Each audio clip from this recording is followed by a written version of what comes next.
Hey there, gang. What's going on? Good evening, good evening. What's up, 2-Hit Good? What's up, Lay Retro Spiso? What's up, RV Winkle? Hi, everybody. Happy Monday. I hope you're doing well. I'm doing fine. Just fine. Everything's fine. Hope you had a good weekend. I had a good weekend. I actually played a lot of this over the weekend, so. June 5th, 1981, Konami released Frogger. Huh. No kidding. I didn't realize Frogger was older than me. How about that? What's up, Shadows? Good to see you. Learned something neat today. Well, lay it on us. No Tim Fallon, the chiptune composer, tunes out. He does FMV games now. That's neat. That's pretty cool. 2-Hit, I see that you asked, any plans to check out Star Valor? I don't even know what that is, actually. Star Knights. Hello, Fury Fighter. Good evening. Good to see you. He's the lead designer and composer for Contradiction Spot. Oh, okay, cool. Well, good for him. I didn't realize he did chiptune stuff, because obviously that's not what made it into not what made it into Contradiction. It's actually super good. Just go by the Steam page for it. Ship management, RPG sim stuff. Star Valor, you say? Star. My God. Why do I have to double click on this to make anything work? Star Valor. Choose your own destinies to explore an open world procedure to generate a galaxy where anything's possible. Become a miner, trader, bounty hunter, pirate, or perhaps a jack of all trades. Start small and build your way to the top, but remember with every action comes consequence. Oh, the consequences of my actions. Can't deal with that. So this looks like a, oh God. Oh God. There's a lot of games like this. There's like a whole genre of like top-down arcadey space sim games, aren't there? I forget what the progenitor of this was. It was like Transcendence or fuck. I can't remember what they were called. Single player EVE Online, kind of, yeah. I just know there's a lot of these, like a whole lot of these. Tim Fallon did the Solstice OST as well as Plock and oh my God, wow. So he's been around for a while then. That's interesting. A very cuddly doggo. He wants all the attention tonight. Well, give it to him. Not like I'm gonna be doing anything important tonight. Reminds me a bit of Star Control. There's an indie one before Steam. I have, God. Transcendence is a name I hadn't heard about 14 years. I think they put it on Steam, didn't they? Yeah. Right. Yeah. But there was something before this too. I think. I don't know. There's so many of them now. I can't even keep track of all of them. Staring at Rodina for like 8 years, and that's a space sim. What's up, Manic? Good to see you. Oh, and Marwal. Didn't see you sneak in there. You have a similarly purple name. Finish Dark Souls 2 Extinction Run on Switch to We Love Katamari. Basically the same thing. It's exposed the belly. He's resting his head on his foot like me. Oh, that's adorable. Rodina. Single developer passion project. Seamless full-scale solar system. Balls up action? Balls up? Not familiar with that turn of phrase. Be part of the journey as the universe is built from the ground up. Oh, neat. Okay. That's interesting. Wow, they've been working on this for almost 10 years now. That's pretty wild. That is really quite wild. I know, right? 2-Hit? That's rather unexpected. Has ship customization stuff? Nice. All right, I see another one. Space Rangers. Well, we've got some options here, honestly. Space Rangers HD, Space Rangers Quest. I apparently own Space Rangers HD, as it happens. Oh, this one's like 3D. Damn. Well, look at that. Developer SNK Games? I'm sorry. What? How did that happen? Create your own ship inside this stuff. Rodney also focuses a bit of smaller scale, saying most space sims feels a bit more dense. That's cool. That's cool. I'm trying to think of the other ones that I know. There's one star. Hang on. Let me here. Enjoy the cat for a minute. Let me look at my library because I know it's in my library. It's star something. Although I bet I have like, yeah, I have like 100 games star something. Well, Star Traders Frontiers we've talked about quite a bit. Not you. No. Okay, this is Starscape what I'm thinking of? Yes. Oh my god, I remember this one. Who remembers this one? Starscape. 2003, y'all. Moonpod Starscape mixes old school arcade gameplay values with characterization and an involving plot to deepen the whole experience. With most of its crew missing, its weapons systems ruined, the space research station Aegis is all but lost. Ooh, I don't. Why don't you show us your library, coward? Because I might have some stuff installed there that I don't want nosy busybodies poking their faces into. Yeah, this one's interesting. Maybe I should stream this sometime. But basically, you have this this mobile research station and some design. It's this big round thing right here. That's the Aegis station, and something happens to it. There's some like disaster, and they're flung to like a far corner of the universe, and so you basically have to warp from system to, there's an open grid of systems, almost kind of like FTL, except I don't remember there being any time component to it. You warp around to different systems, you collect up resources to upgrade the Aegis and also upgrade your own little ship. There's pirates, there's aliens, there's all kinds of stuff. It's a pretty neat game, Just want to see his Steam name is Mom Driller 69420. What's this 2-hit? What is, oh my god, yes. Please and thank you. I think we will.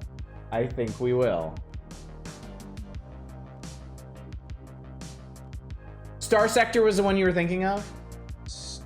That's not on Steam, is it?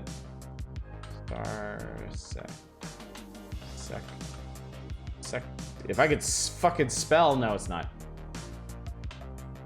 Star Sector, Fractal Star. Star Sector predates Steam.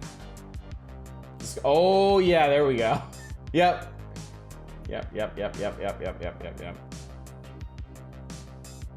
So this game has been in development since, well, it's hard to say.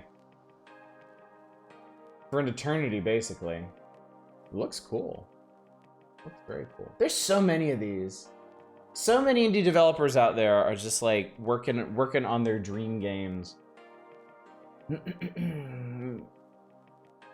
Space Pirates and Zombies has similar gameplay. Yes, it did. I played a lot of the first Space Pirates and Zombies. You bought the Bubsy collection on Steam, didn't you? If I did that, you would sense it. I'm for sure. Don't see the 4,000 plus hours in RPG Maker VX Ace. I wish I could claim that. I wish I could claim I had something in the pipe. When I get into Exit one of these days, and I heard it's fun but very complex. For next April Fools, we shall all change our name to Mom Driller in the Discord. Star Sector released around 2010. Okay, anyway, we need, okay, hang on.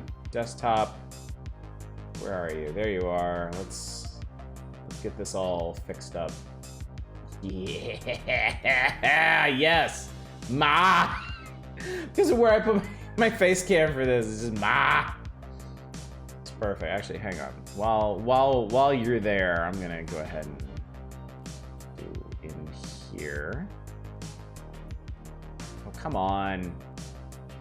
You know how this works. There you are. Perfect. Love it. Nah. All right, there we go. It's kind of like a leap with more 4xe elements. Star Control 2 is legitimately free and there's a community release. I would highly recommend it. Your wife is gonna have questions? No, she won't. No, she won't. She understands. He doesn't want to see his positively Brobdingian supply of Steam-bit hentai. If I did that, I would absolutely 100% have a separate Steam account for that. I would not risk it. As public as this account is, oh my god, yeah, I could not risk that. I have no idea how you pronounce that fucking word. I don't even use it. I only ever see it online. You can affect the in-universe factions a lot and make your own factions have your base. That's cool. There's one weird. What is it? Weird Worlds, Return to Infinite Space. All right. This one's really nice. It's a hybrid roguelike game of space exploration, adventure, and starship combat. So basically, it's this style of gameplay, but like condensed down into a very short like roguelike experience. Like you've got your little ship, you have like a sector of space to explore, and there's like a thing happening. And you've got to go around to different planets and investigate, but then the people on the different planets have like side missions that they want you to do and stuff, and it's really cool. It's a really cool game. I like it a lot. Quick start giving all the hentai games. Star Control was by Toys by Bob originally. Oh, okay. Is there any game that's just Sid Meier's Pirates in Space? I want to say no. If there is, I'm not aware of it. Is that Sid Meier's Starship? Is Sid Meier's Starship a thing? That one rules. Weird Worlds 3 sucks really bad though. I've only played this one. I didn't even know there were more. Does Digital Eel make other things? Not on Steam apparently. All their games are old. Privateer is basically pirates in space, right? Under the Wing Commander guys, I suppose. Platinum did a space RPG on DS called Infinite Space. I wish Star Traders Frontiers was just a tiny bit easier to get into, because it would be the perfect one of these games.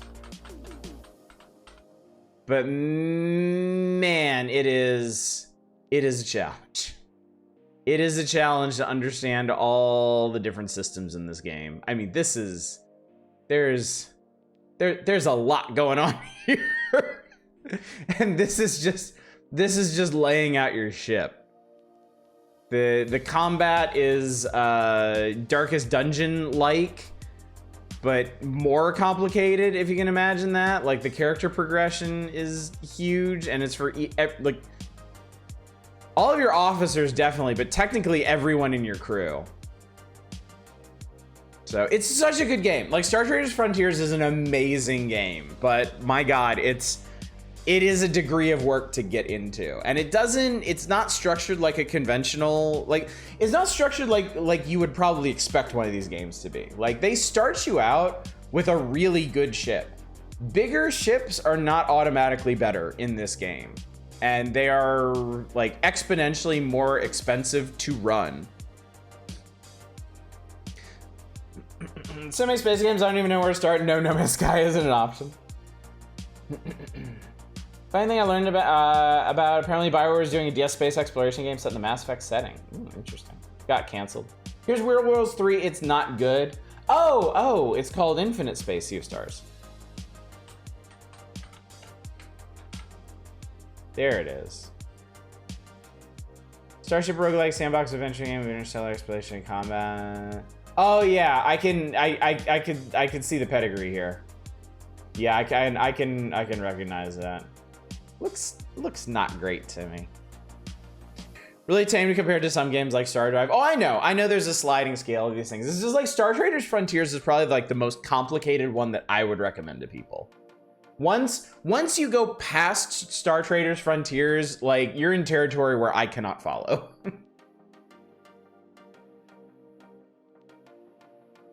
You have thoroughly left me behind at that point. What's up, Library Man? Good to see you.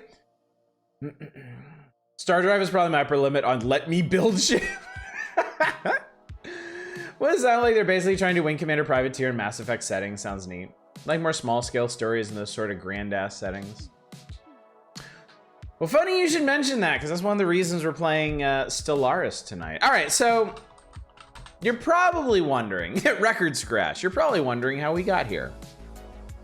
You're probably wondering, after I made a big deal about how we were probably doing something Star Trek-y tonight. And we aren't necessarily not, just not in an official capacity. You're probably wondering how we ended up on Stellaris. Well,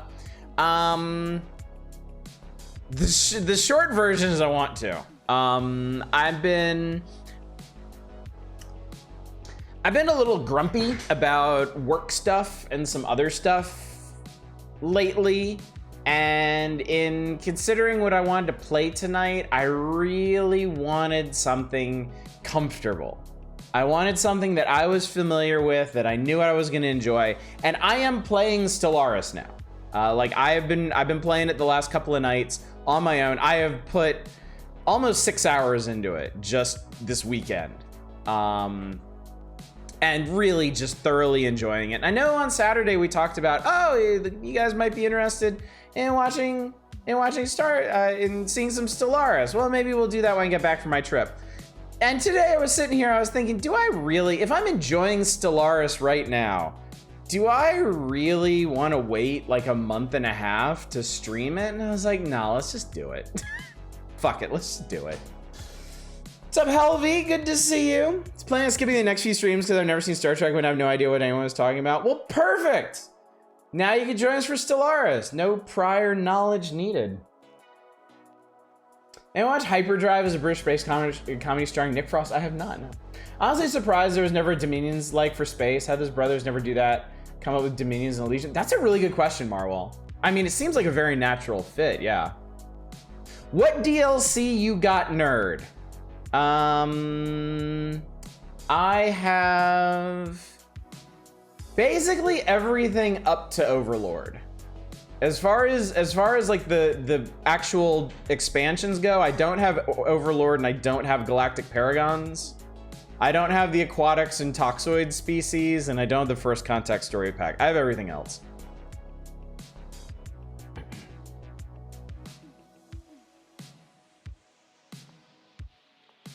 The ones that matter and then the ones that are like, yeah, that's interesting, yeah.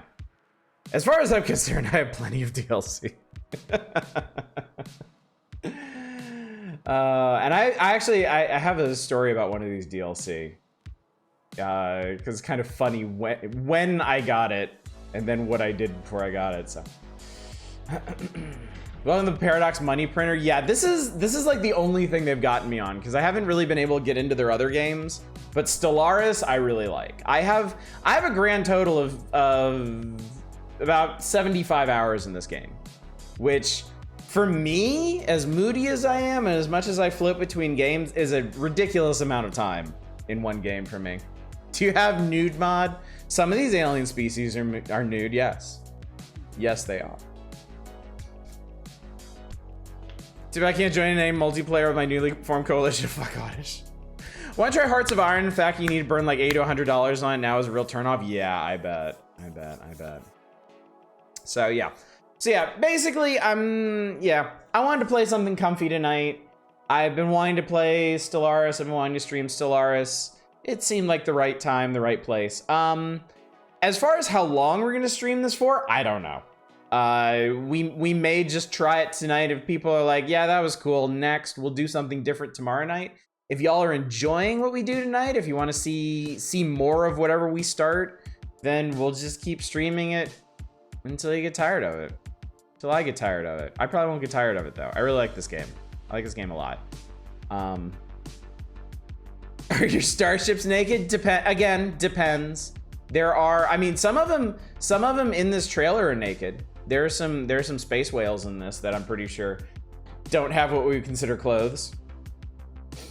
Crusader King's gonna be fun, quickly turns into an interactive version of the Aristocrats. Time moves, I'm just about to beat the main story of Hi-Fi Rush. I'm so sad because I've come to love the game dearly. Need a sequel. Oh, don't you hate that? Don't you hate that when you come up on the end of a game, but you're not ready to leave it? Crusader King seems like the how to speedrun from Family Tree to Family Circle of Catholic sin bin behavior. 5 Missing streams the FMV game with Q. I was getting annoyed with starting in Stellaris because I don't have all the DLC and many of the factions traits or exclusive character DLC and whatnot. I mean, I don't even make my own factions. I'm still in the phase of this game where I'm just using the pre-baked ones.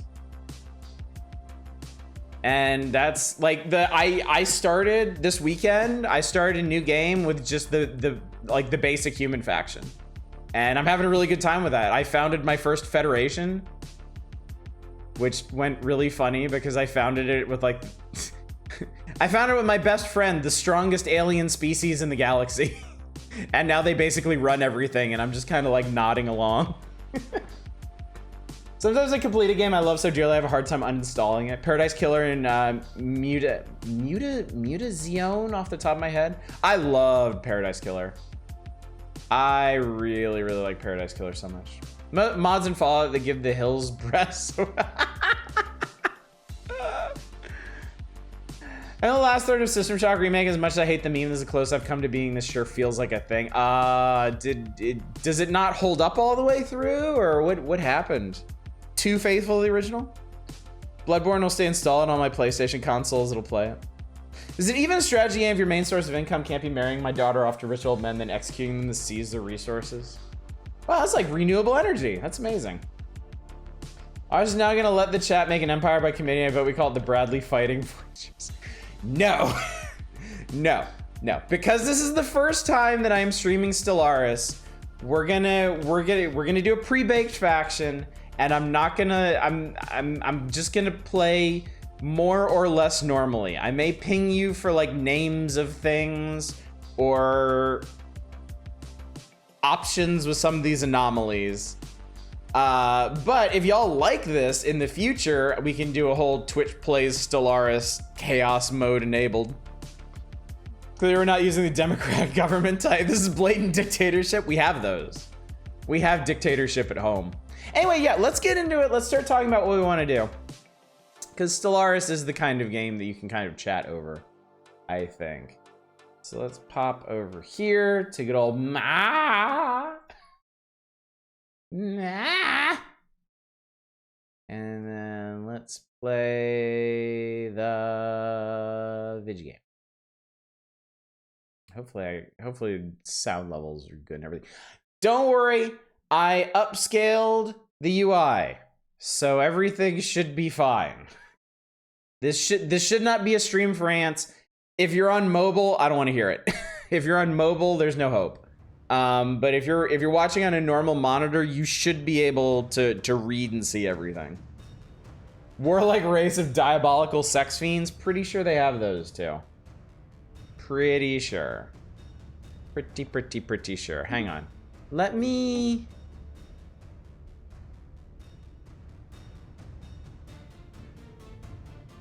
I'm just gonna turn all this shit way up.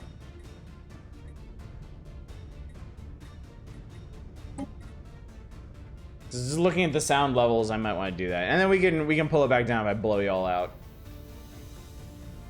The mandated chat shall spread across the heavens as long as what I like, says on it. Feels kind of blander now the new code of play is slapped on. Well, that's a shame. Generally, I think I just run the game vanilla bar, Battlestar Galactica sound pack, or EVE Online ship pack kind of stuff.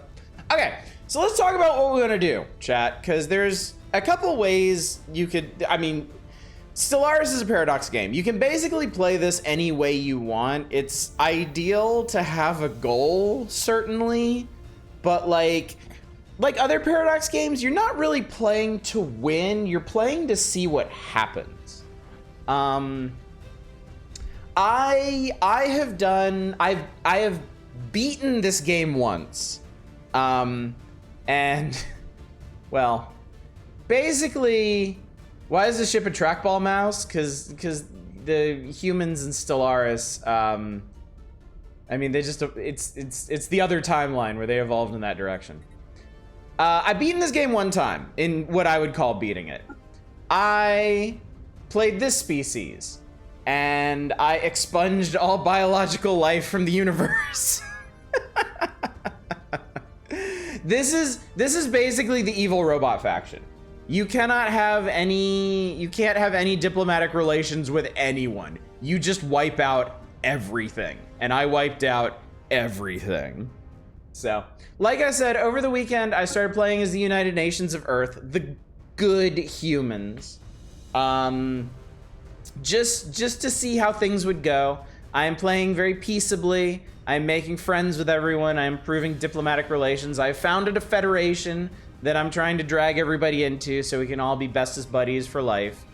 I'm not really aiming to win the game by doing that. I'm just aiming to prosper in unity. So basically, the way I see it is you can play this a couple ways. You can play as a benevolent, friendly empire who's just out to make their way in the universe and be friends with people. You can play as a conqueror. You can play as an empire who wants to take over and rule others. And you can play as like a genocidal maniac. Basically the Eliminator robots, where you just want to wipe out everyone in the galaxy that you don't like. So. Is there an Elder God race? Yes, but you can't play as them. You can be Starfleet, a Warhammer 40k faction, or Skynet. Well, let me break it down a little bit further for you. So the United Nations of Earth, they're representative democracy, beacon of liberty. They're xenophiles, so they love hanging out with other alien races. They're fanatically egalitarian. I mean, obviously. There is, so the other side of the coin from them is the Commonwealth of Man, the evil humans. They're nationalistic assholes. They're xenophobes. They're fanatically militarist. They're mirror universe. If you're of a Star Trek persuasion. The Vought technocracy is a technocratic dictatorship. They love technology. They love the environment. They love being authoritarian douchebags, and they love their stuff. Big fans of stuff. We have bird people. They are communally democratic, shared burdens, functional architecture, fanatically egalitarian, and materialist. So... oh, it's interesting. Materialist means they're big on robot stuff. You had me at bird people? There's a couple factions of bird people, so sit tight. I have a lot of DLC. The Orbis customer synergies are a mega corporation. They're big on brand loyalty. They're a media conglomerate. They're also authoritarian, but they love aliens because they'll buy all their bullshit. They're decadent, apparently. That's interesting.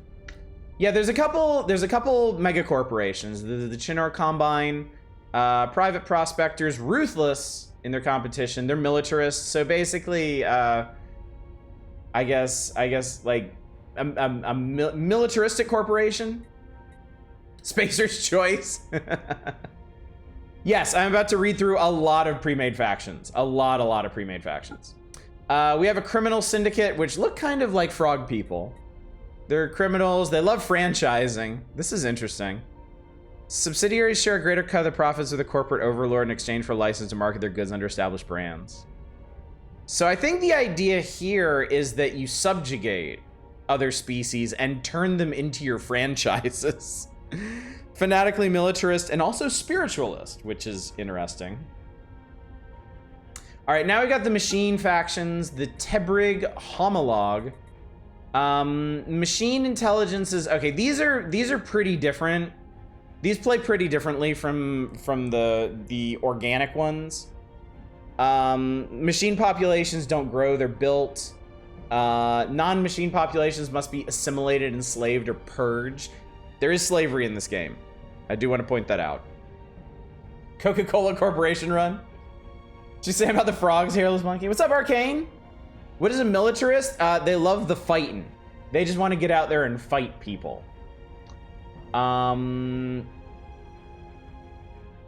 forget. Are their leaders immortal? Rulers are immortal, yes. Gestalt consciousness. Cannot use democratic oligarchic dictate. That's dick. You can't use dick mode or imperial authority. Yes, militarists wake up and choose violence. So I guess these are the kind of neutral robots. And then we have the benevolent robots, rogue servitors.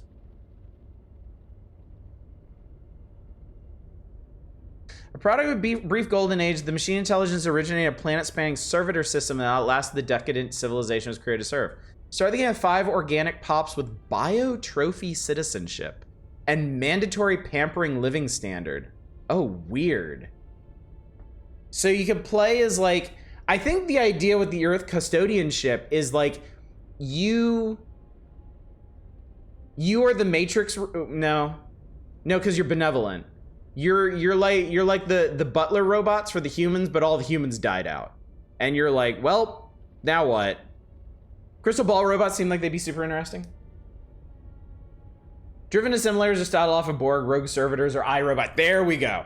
Cool. I've already told you about the eliminators. They exist to destroy. If we play these guys, it would be to purge all life from the galaxy. They are determined exterminators. Their capital starts as a tomb world. You cannot engage in diplomacy, period. They purge everyone. They're war bots. They destroy things. Not dead, just on permanent vacation, Wally. Living things are overrated. All right, so those are the machine races. What do we have? The Arthropoid, the Xanid, I can't pronounce that. Constitutional dictatorship. What is a corvée system? The society considers the absolute right of the state to decide where its citizens live and work. Cutthroat politics. Fanatically authoritarian. Yikes. And they hate other aliens. Control A, delete is the response to every diplomatic attempt. I'm clearly not Marwal. Clearly you can be trusted. The Locan mechanists are a rational consensus, technocracy, meritocracy, egalitarian, fanatically materialistic. They love the robots. They sure do love them.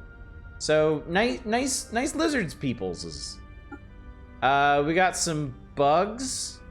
A hive mind, collective consciousness, natural neural network.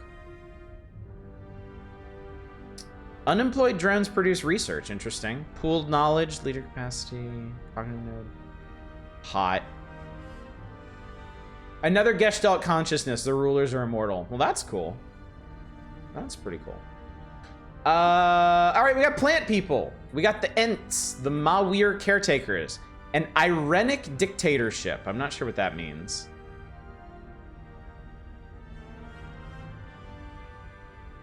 Seems like they do a lot of terraforming stuff. Generator mining agriculture districts provide additional housing. They don't like other aliens. They're fanatic pacifists. Must use defensive wars only. Huh, interesting. Crystal peoples. Keepers of Ave Bren. Theocratic monarchy. They're ruled by an environmentalist philosopher king. Pacifists and fanatic spiritualists. Racist pacifist trees.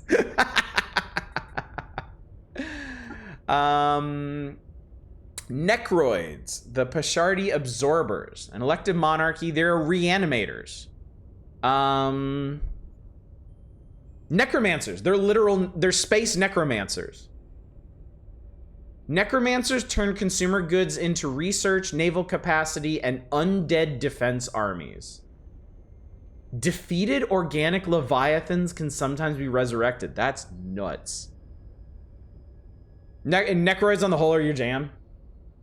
I've never played these. Like seriously, I've only played the murder robots and the humans in this. Actually, I think I might have played one of the one of the religious hegemonies in this, but I forget which one. The Tzin Empire is a star empire. They're slavers. I don't think we're gonna be playing these people. just knowing chat the way I know chat, I don't think we're gonna be enslaving anybody. Didn't know you bought all the expansions. That's some dedication. Not quite all of them. I don't have the 2 most recent ones. I don't have Galactic Paragons, and I don't have Overlord. I don't have the Aquatic Species pack or the Toxoids. So there's like 6 more pre-baked species I don't have. yet. Since I am on a big Stellaris kick right now, if they go on sale, I'm probably gonna pick them up. Kingdom, oh, more bird people, four-eyed bird people. The Kingdom of Yondarim, Divine Empire. I might have tried this one before. I might have played this one a little bit. They're an imperial cult, aristocratic elite, authoritarian spiritualist. Pretty bird. Still really like the Borg. There seems an interesting run, or the Stone people. Latest ones haven't impressed you much. The Glebsig Foundation. These are, I've actually had to deal with these people in my human playthrough presently. Holy Tribunal, oligarchic, exalted priesthood, efficient bureaucracy. They love the fanatic xenophile. They love other species. The Jehetma Dominion is not a race of penis people. They are fungoids. They're a dictatorial elective monarchy led by an environmentalist philosopher king. Penis folk god. They are totally dicks.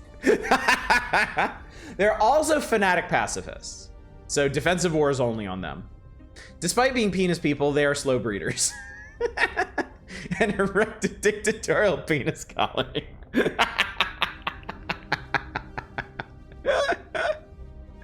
Chat just found their chosen empire. Believe it or not, these are not the only fungoids we have. Hang on a sec. There's only three more. There's only three more talked about. The Skildari Confederacy is like, I don't know, what are these? Marmot people? Democratic Theocratic Republic, and an environmentalist free haven. They're spiritualist, pacifist, xenophile. All around seem like good people. The Uwu people, yes. The Uwu people. They're pretty ships too, I like those. The Kel Azan Republic, citizen stratocracy, oligarchic. They're a warrior culture, citizen service, service means citizenship, egalitarian, fanatic militarist. Very strong, but they're deviants. And the last fungus people, the ugly fungus people, the Blorg. They're a military junta because they're tired of people making fun of them. Freehaven, distinguished admiralty. They're fanatic xenophiles, but also militarists, so. Kelazon are Starship Troopers, but as bugs. That's intentional by the devs. That's awesome. Syphilis, penis folk. So, okay, what spoke to people? I know somebody said Borg. I think the Tebrid, the assimilators. Yeah, driven assimilators. So we could try to absorb the entire galaxy if we wanted to do that. Borg and rock people for you. Rock people were a theocratic monarchy. Philosopher king, environmentalist, pacifists, fanatic spiritualists. So I think, do we want war and the penis people? Be the ferrets. All right, ferrets were nice people, spiritualists, pacifists, xenophiles. Who are the egalitarians? The egalitarians? Rock people, no pun intended, are a rough start unless you're comfortable, Stellaris. Okay, good to know. Good to know. Probably shouldn't do them then. The penis people are fanatic pacifists. Authoritarian fanatic pacifists. I don't know how that would go, but that would definitely be an experience. So I think the real question is, how much fighting do you want? Do you want to do a bunch of fighting, or do you want to make peace with everybody? Do you want to be everybody's friendo? If you want fighting, we should probably assimilate the galaxy. We should either assimilate the galaxy, or you want to make friends. You will do what I say, or you go on the naughty step. We could do the Skildari. They just seem like all around. They seem like all around nice people, and they're cute. Make peace with everyone but the slavers and evil robots. Yeah, pacifist means we cannot use unrestricted wars. As far as I know, we could still go to war. But like, yeah. Defensive wars, definitely. And then I think we could probably join allies and stuff against the true evils.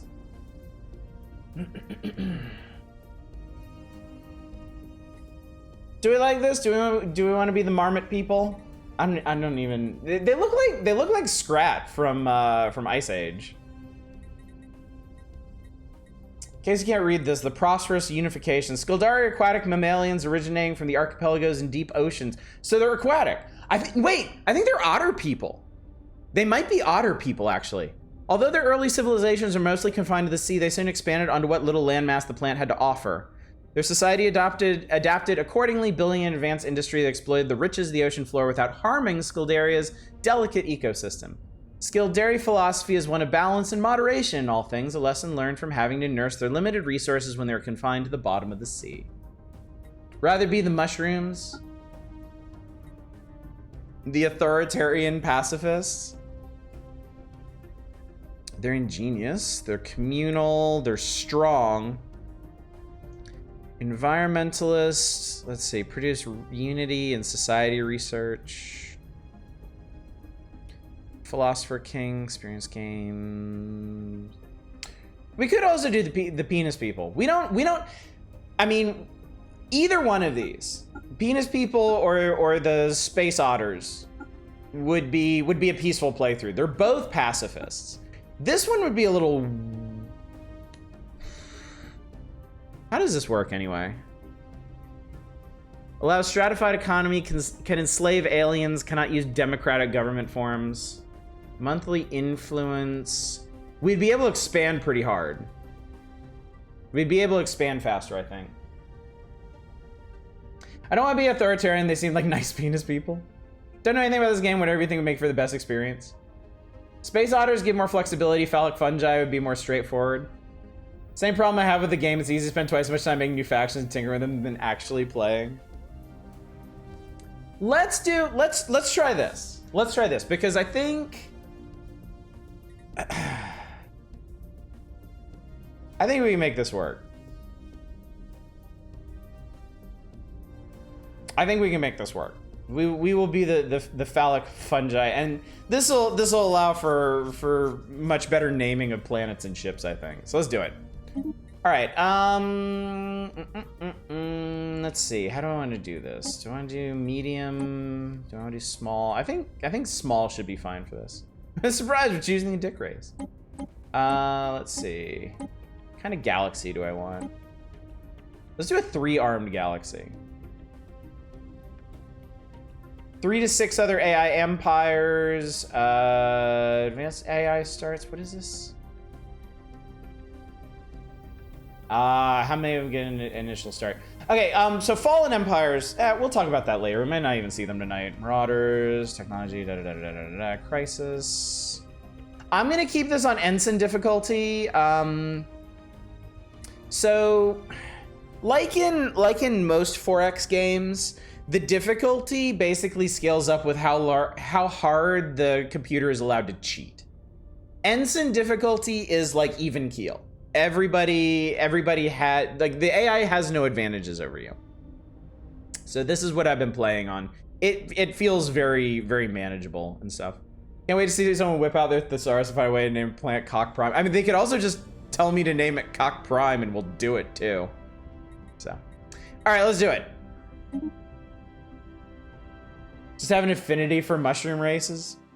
Well, they do seem like stand-up guys. All right, now, before anybody panics, I am not gonna spend the next hour and a half explaining the entire interface. I know that's boring as shit. So I'm gonna go over things as we use them. I will explain things to you on a need-to-know basis. If you have a question about something, if you are curious about something, please ask, and I'll be more than happy to explain it to you. Also, you might be wondering, why is my face cam here? This is basically the one place on the screen that's not gonna be like heavy demand for space. He doesn't know anything, but I'm good at pretending. All right. We already read... Oh, no, we didn't already read this. In the eons since the first primitive Jehetma communities took shape on the windy plains of Jehet Prime, our civilization spread and prospered. The early chaotic periods of our history saw many nation-states vying with each other for power until we were at last unified under the strongest of these. Only when guided by a single vision could we reach our full potential, and an era of stability and scientific progress followed. Now, after the discovery of the Hyperlane Network, the finest minds of the Jehetma Dominion have finished development of the first hyperdrives. The stars themselves are finally within our grasp. We shall begin. All right, so here's our home system. There's a lot of bullshit on the screen right now. This is our home world, a tundra world. We seem to live in a binary star system. That's cool. We got a number of other planets here, none of which are colonized or colonizable. I will point that out later. And we've got a bunch of ships just hanging around. So I'm going to pop out to the galaxy map, which is honestly where you play most of the game. Where are we in the galaxy? Okay, we are up. We're in the up part of the galaxy. So this little ring here is our empire. It's one system so far. We have direct access to 3 other systems here. Skorum, Kuldax, and Cosmalion. These icons next to them, there are potentially habitable worlds in these 2 systems. Our long-range scanners can detect tundra worlds, but their actual condition, we don't know. Phallic Empire is located in the up position of the map. Got it. Yep, we sure have. All right. Over here is the outliner. Frankly, probably the most useful interface in the entire game. This tells you what all you have to work with. We have our capital planet, which we'll take a look at in a bit. We have our main shipyard, which is where we build new ships. We have a military fleet, which is presently 3 itty-bitty little corvettes piloted by their dick commanders. This is the Shalug Stellar Cluster. And then we have 2 civilian ships. We have a construction ship and we have a science ship. That is good. That is exactly what we want. The science ship is how you explore the galaxy and find new stuff to do. So our very first thing is going to be sending them out to survey some stuff. So I am going to start... Where am I going to start? It doesn't look like there's a hyperlane off of here. Let's start with Skorum. So I'm going to right-click. I'm going to tell him to survey the system. He now has orders to head there. Our construction ship. Our construction ship builds new interstellar facilities for us to expand the Empire. In fully surveyed systems, they can build star bases, which allows us to claim that system as part of the Empire and add it to this brown blob here. Rename it the USS Phallus Prize. I can do that.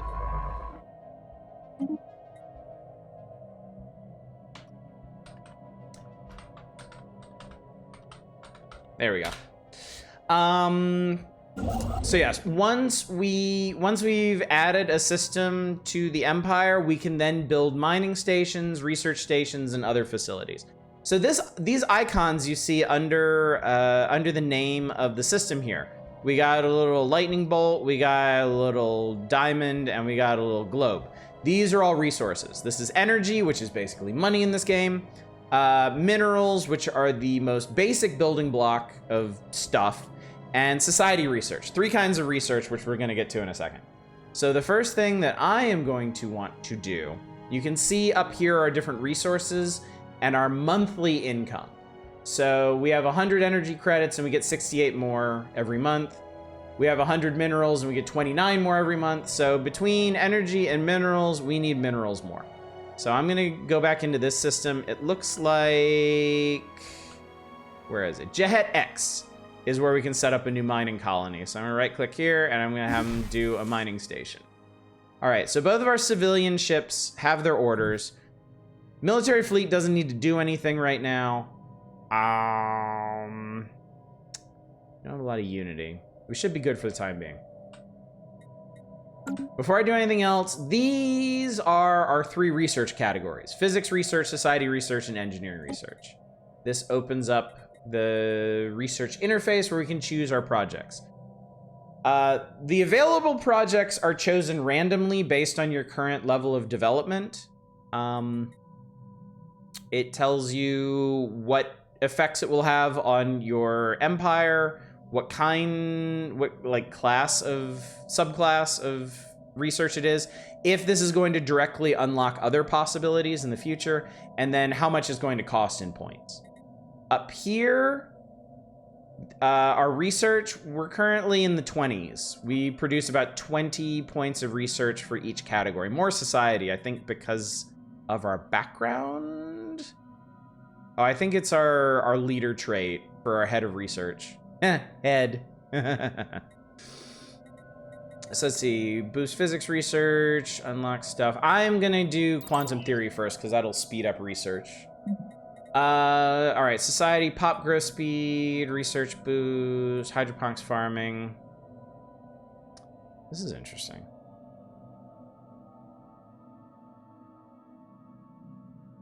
I think I'm gonna go ahead and do planetary unification.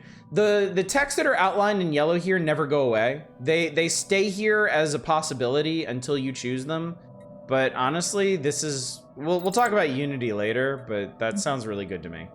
And then engineering research, wow, you could just research carriers right off the bat. That's kind of amazing. You know what, fuck it, let's do it. Why the hell not? I feel like I never see that as an option. All right, research is good, everything's set. This is not a turn-based game. This is technically a real-time game. So I've unpaused things. Time is progressing. At normal speed, 1 day passes like per second. When fights happen, do we get to see it or is it all text-based? Yes, you get to see it. In fact, we can actually zoom in right now and you can see, I think our science ship, yeah, our science ship is warping out. So let's head over to the Scorum system and we can watch our little science ship fly around. We can watch them do things. Let's see. There we go. Lock onto them. There they are. So they're scanning this planet. All right, that was that. Now they're gonna fly over here and scan this planet.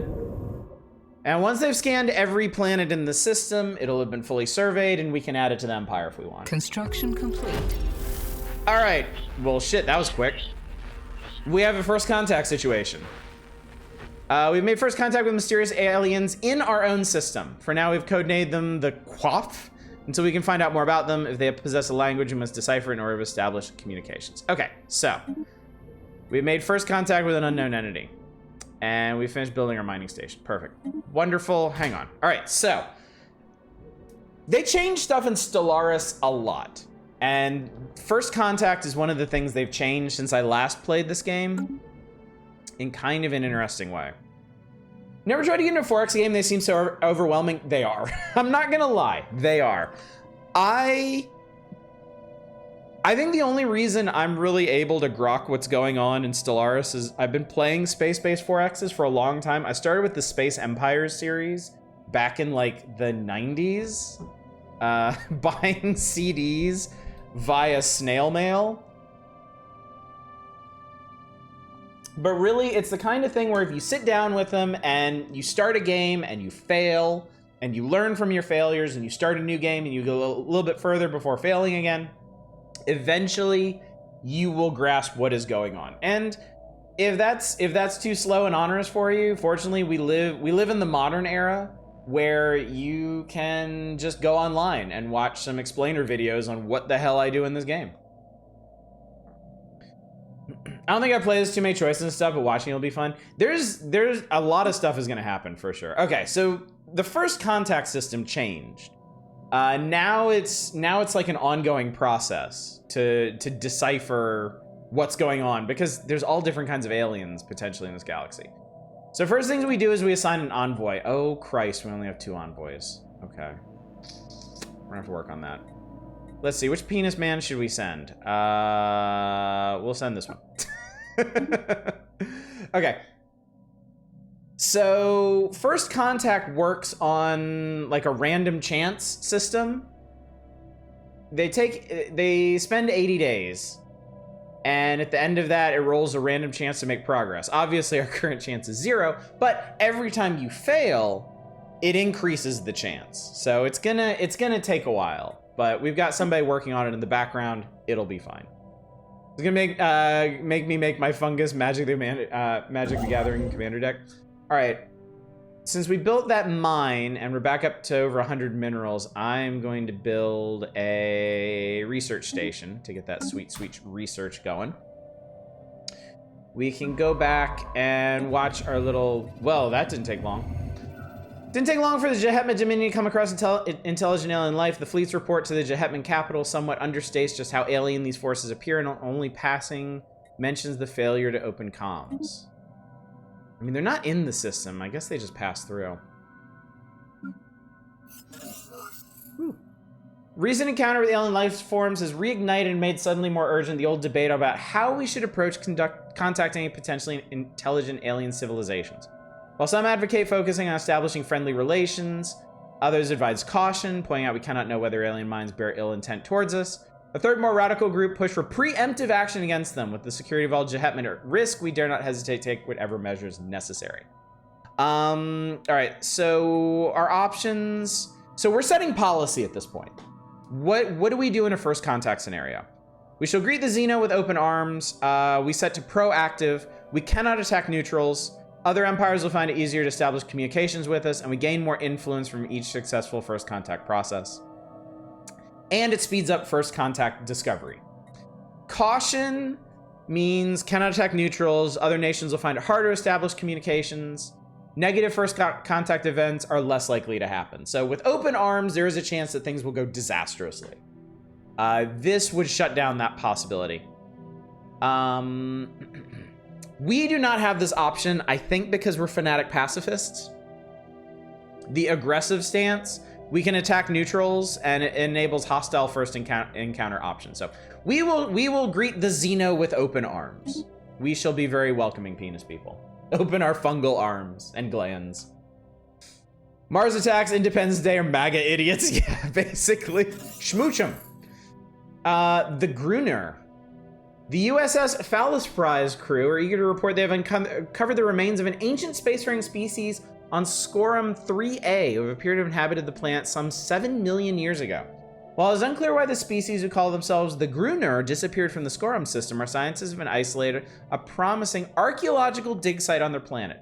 Perhaps further study will yield more clues. Okay. When you are surveying planets, it is very, very common to get anomalies, which are unusual things to study. Like something weird happens and you can spend some time to study them. Archaeological sites are like more advanced versions of that. They must be part of your empire to study, but they work kind of like the first contact system. You devote a scientist to it for often years to excavate, to make discoveries. Sometimes they have like RPG style decisions to make in them. So we'll definitely want to take the system so we can excavate there. And see what's going on. All right. Construction complete. All right, we built our research station, so let's build that last mining station. Also, while we're here, let's take a look at our capital. Oh boy. Okay, so this is the colony interface. There is way too much to go over here, but in short, the Reader's Digest version of this is that planets are split into districts and buildings.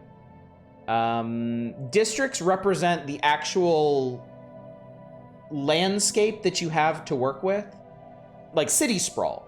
And you can choose to build city on it, industrial districts, generators, you can set up mines, or farms. And these are always available for however much space you have. So we have 3 city districts, 2 industrial, 3 generator, 2 mines, 3 farming.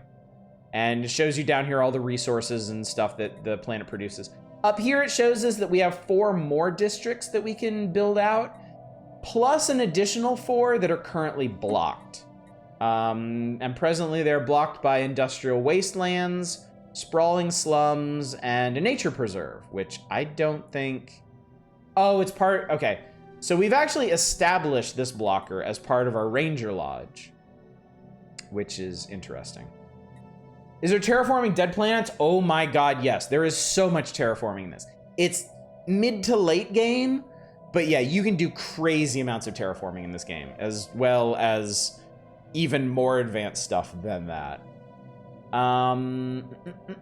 So buildings, you have a certain number of slots for buildings. They're for things like your capital, administrative offices, research labs.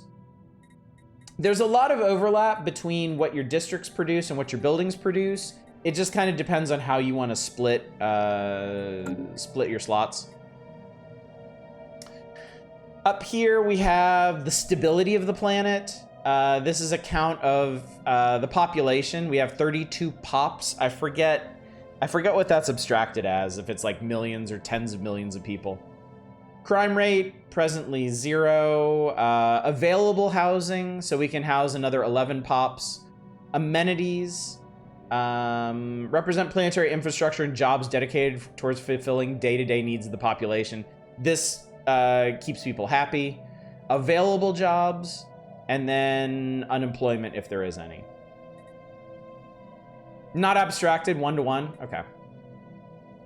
Any special planet effects are shown here. We have prosperous unification. So this planet gets bonus happiness, bonus amenities, bonus resources from jobs. Oh, but this is timed. This will expire in 19 years. So there are other tabs here that we could explore, but we're not going to because we don't really need to right now. Is Reader's Digest still around? Had to look, apparently it is. I don't know what it amounts to nowadays. Some of my memories of being bored to tears in my grandparents' house reading those dang things. All right, let's see. Perfect timing. All right, let's talk about traditions. So one of the numbers going up here is unity. Unity, I guess unity kind of represents your civilization's capacity to cooperate, to work together.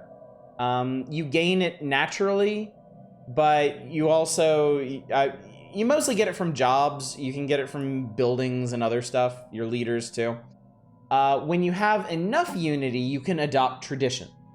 So at 300 unity, you get your first tradition. You can have up to 7 traditions, and they're chosen from a vast menu of traditions. Adaptability, diplomacy, discovery, domination, expansion, harmony, mercantile politics, prosperity, subterfuge, supremacy, unyielding, cybernetics, genetics, psionics, and synthetics. About half of these were added since the last time I played this game. So basically everything in the bottom half here, I've never seen before. So I tend to stick to the stuff up here. The way traditions work, they're like mini tech trees. So let's say, for example, we're probably going to do this. Let's say, for example, we adopt the discovery tradition. You get a bonus from adopting a tradition. In this case, it gives us access to a new edict, Map the Stars, which we can talk about later. And it will increase our research speed of anomalies by 20%, which is good because anomalies are very powerful. Once we've adopted this tradition, we can then spend our next couple traditions adopting the points inside of it for additional bonuses. If we adopt all 5 of the additional things inside of Discovery, we get a finisher effect, which is a global 10% bonus to research speed. It grants us access to a new Federation type if we want to found a Federation, and we get an Ascension perk. And we can talk about that when it actually happens. So, just for simplicity and so I don't have to go through all of these, I like adopting Discovery because I like exploring. So we're going to adopt this. And so now when we get to our next tradition at 342, we can adopt one of these two here, like To Boldly Go, which increases survey speed and allows our science ships a better chance of escaping from danger, or Science Division, where we get additional research alternatives when picking new research, and our scientist leaders cost less. Ascension perks are how you get the Death Star. If you played Civ 5, you use traditions, you just don't have Benjamin Franklin's horrifically modeled face looming at you in the background. The cost of new traditions scales up as you get them, and I think it might also scale with empire size, but I don't remember. All right, all this is proceeding apace. All this is good. System surveyed. All right, the Squirm system has been fully surveyed. So I'm gonna send this ship down here to survey this planet. Let me check something. Let's see, we got situation log, government, society, management, technology, leaders. That's what I wanna see. All right, so here are all of our penis fellows who are helping to shepherd our kind into the cosmos. Sprawl does affect unity requirements, yeah. Yeah, so as your empire gets bigger, things become more expensive. Because obviously, for something like Unity, it's harder to keep a larger empire unified.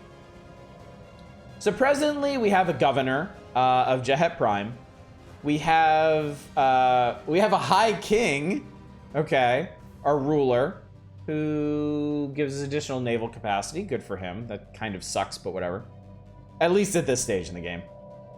Minister of Defense, who is commanding our military fleet. And then we have a head of research. All right.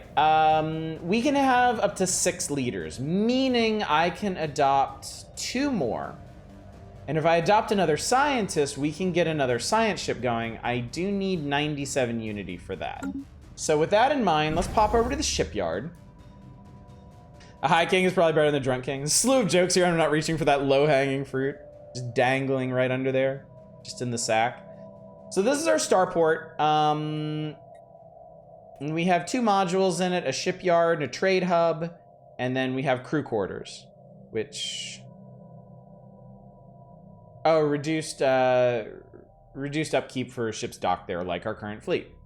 You can build platform defenses. We don't need that right now. Armies. Shipyard is what we need. We want to build a new ship. We currently build 4 kinds of ships. We can build another corvette, which is what our current military is made of. We can build another construction ship. We could build a colony ship, but we need a lot of resources, and we ain't there yet. We're mainly short on consumer goods. And we can build a new science ship. We're going to build a new science ship. So that'll get to work. We'll have our little progress bar here in the outliner.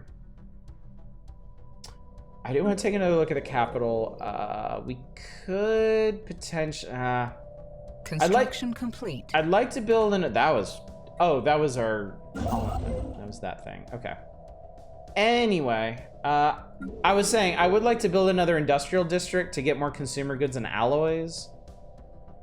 But it's too expensive. It costs 500 minerals. We're not there yet. So we're probably going to need to expand the empire a little bit before we do that. Anyway, construction ship is donezo. So we are going to head to Scorum, and we're going to build a starbase. Now, starbase costs 2 things. It costs alloys.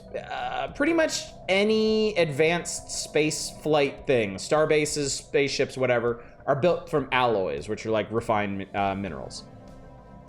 It also costs influence. Influence is your political clout. Influence represents your ability to sway the populace towards what you want them to do. Early in the game, the influence is interesting because its use kind of evolves over the course of the game.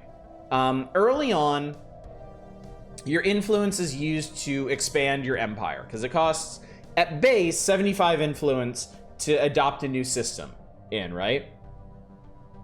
Now, when you start doing diplomacy, when you start signing treaties and stuff with other empires, that costs a regular amount of influence to maintain because you're spending your political capital to maintain your treaties and stuff. And I guess also encourage your own citizens to believe that maintaining these relations with other empires is beneficial to you. So it's easier to expand earlier in the game when you don't have a lot of political relationships to maintain. And then when you hit mid to late game, influence goes more towards influencing other empires rather than expanding. But for now, we're going to use it to build a starbase. And influence does not build fast. The base is 3 per month. And there aren't a lot of ways to increase that. Our governing ethic, the way we are as penis people actually makes this easier for us to do. So we're actually getting almost 4 points, which is a significant increase over what most species get. Which is certainly beneficial. Okay. Oh, and we have enough unity for me to hire a new leader, which I know is going to set back our tradition a bit, but we need this science ship crewed. We need a scientist. Our current head of research is on the USS Phallic prize. So we need... Oh god, this guy's level 3. I wish I could take him, but I need to wait another couple months. Monthly alloys, weird. What does this guy have? Survey speed. Archaeology excavation speed. Okay, so as long as I don't make this guy a counselor, we should be good. All right, I'm gonna take this guy. I like this guy. All right, so he has been recruited. Costed us 97 unity and then 2 unity per month. So we're gonna build it a little bit slower, but we need to be out there scanning shit. Let's go ahead and scan this system now. Anomaly discovered. Ooh, okay. So this is our first anomaly. Unfortunately, we can't do it because it's gonna take fucking forever. Unusual readings suggest there may be more to this desolate world than meets the eye. It's an anomaly on a tomb world in the Kuldak system. So the difficulty of this one, the anomaly level is 4. Our scientist level is 1, which means it's gonna take a shitload of time to do. It would basically take 450. It'd take like a year and a half to research this. So we're gonna leave this be for now because our priority right now is surveying systems. Hello, we seem to have made a breakthrough in first contact. The Jehet system appears to be home to an advanced society of unknown origins. Dwelling in a series of space stations across the system, Envoy has observed multiple crafts flitting between them, as well as several larger expeditions leaving the system for unknown purposes. They seem to be broadcasting repetitive but not particularly content-filled signals in our general direction, a development which has confused our linguists but may help them translate their language. All right, so that was stage 2. Now we're in stage 3. Can't wait to see who this is. And if you're curious about our little construction ship, here we go. So this is him, and this is the starbase he's making. Look at his little drones doing droney things. Building a neat, turgid-looking base here. I do really like the graphics in this game. It's just, you know, because it's a Paradox game, you spend most of the game, like, way zoomed out on the galactic view, but honestly, the in-game ships and stations and stuff are really cool looking. And if we do get into some fights, you'll see some fireworks. We now know without a doubt that a thriving biosphere is not something unique to Jehet Prime. Both the scientific community and the public at large are eager to learn more about the various forms of alien life found throughout the galaxy. Efforts to catalog the life forms we encounter are already underway, but our xenobiologists have urged us to focus our planetary survey efforts on habitable, life-bearing worlds. So we got some options here. A commendable initiative begins the habitable worlds survey event chain. We have more important matters to focus on. Gives us a lump sum of unity. We're not going to do that. We're going to do the event chain. Situation log updated. Because it's more interesting. Now that goes in the situation log up here. The situation log is kind of like our quest log for the game. So this keeps track of all of our archaeological sites, like the Gruner ruins. It keeps track of our first contact initiatives, like with the Quaff aliens, and special events like the Habitable World Survey. So this wants us to find 8 different is it 8 different kinds or just 8 different habitable worlds? I guess we'll find out, won't we? Anyway, the base coming along nicely. Petition to rename the system to Turgid 1. I think we could do that. Actually, oh yeah, we can just name systems, can't we? As soon as it's claimed.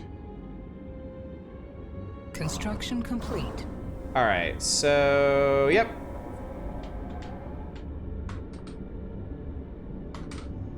Welcome to Turgid 1. If we zoom out now, yes, there it is. Turgid 1, our frontier outpost.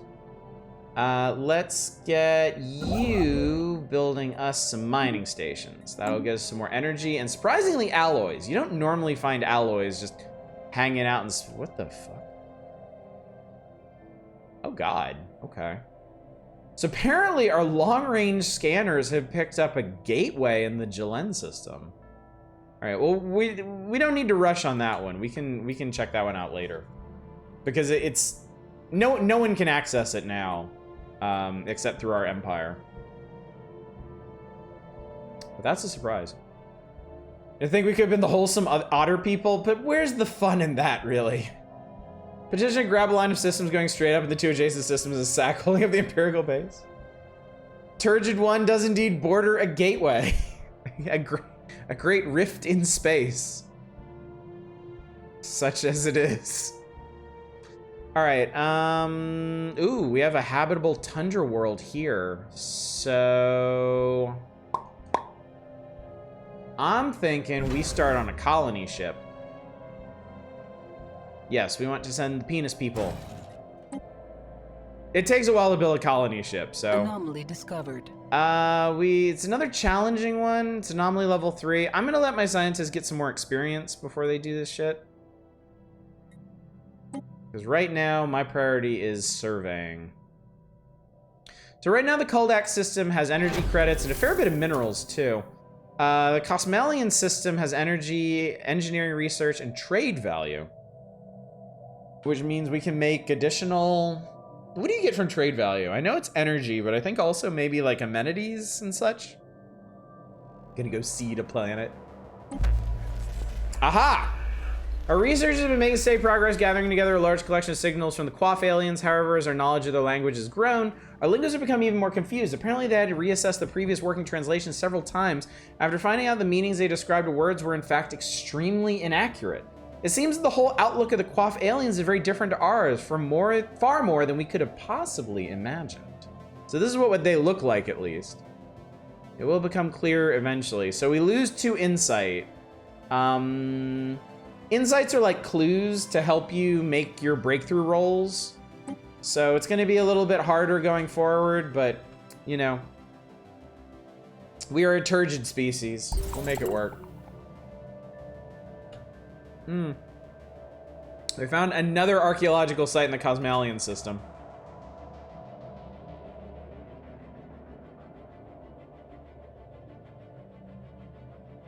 All right, we are at... I can't do that, actually. Hang on. After Turgid 1 is fully built out, I'm probably going to spend some minerals to build a new district in the capital. The Envoy is playing Heaven's Vault with the space communications device. Got it. All right, we have a new tradition. I'm going to increase survey speed. That is an easy call right there. That means our science vessels will be 35% faster going through the galaxy discovering stuff.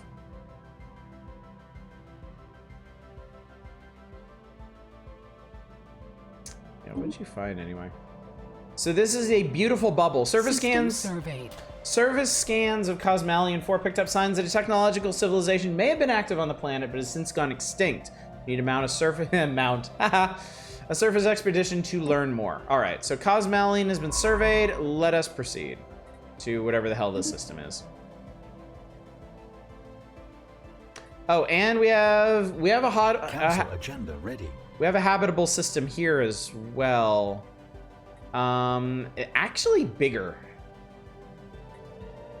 14, yeah, size 16 planet. So we'll probably go down and grab, and there's an archaeological site here, so we'll probably go down and grab Cosmalian for the Empire next, after this builder here is done. Oh, we have agenda.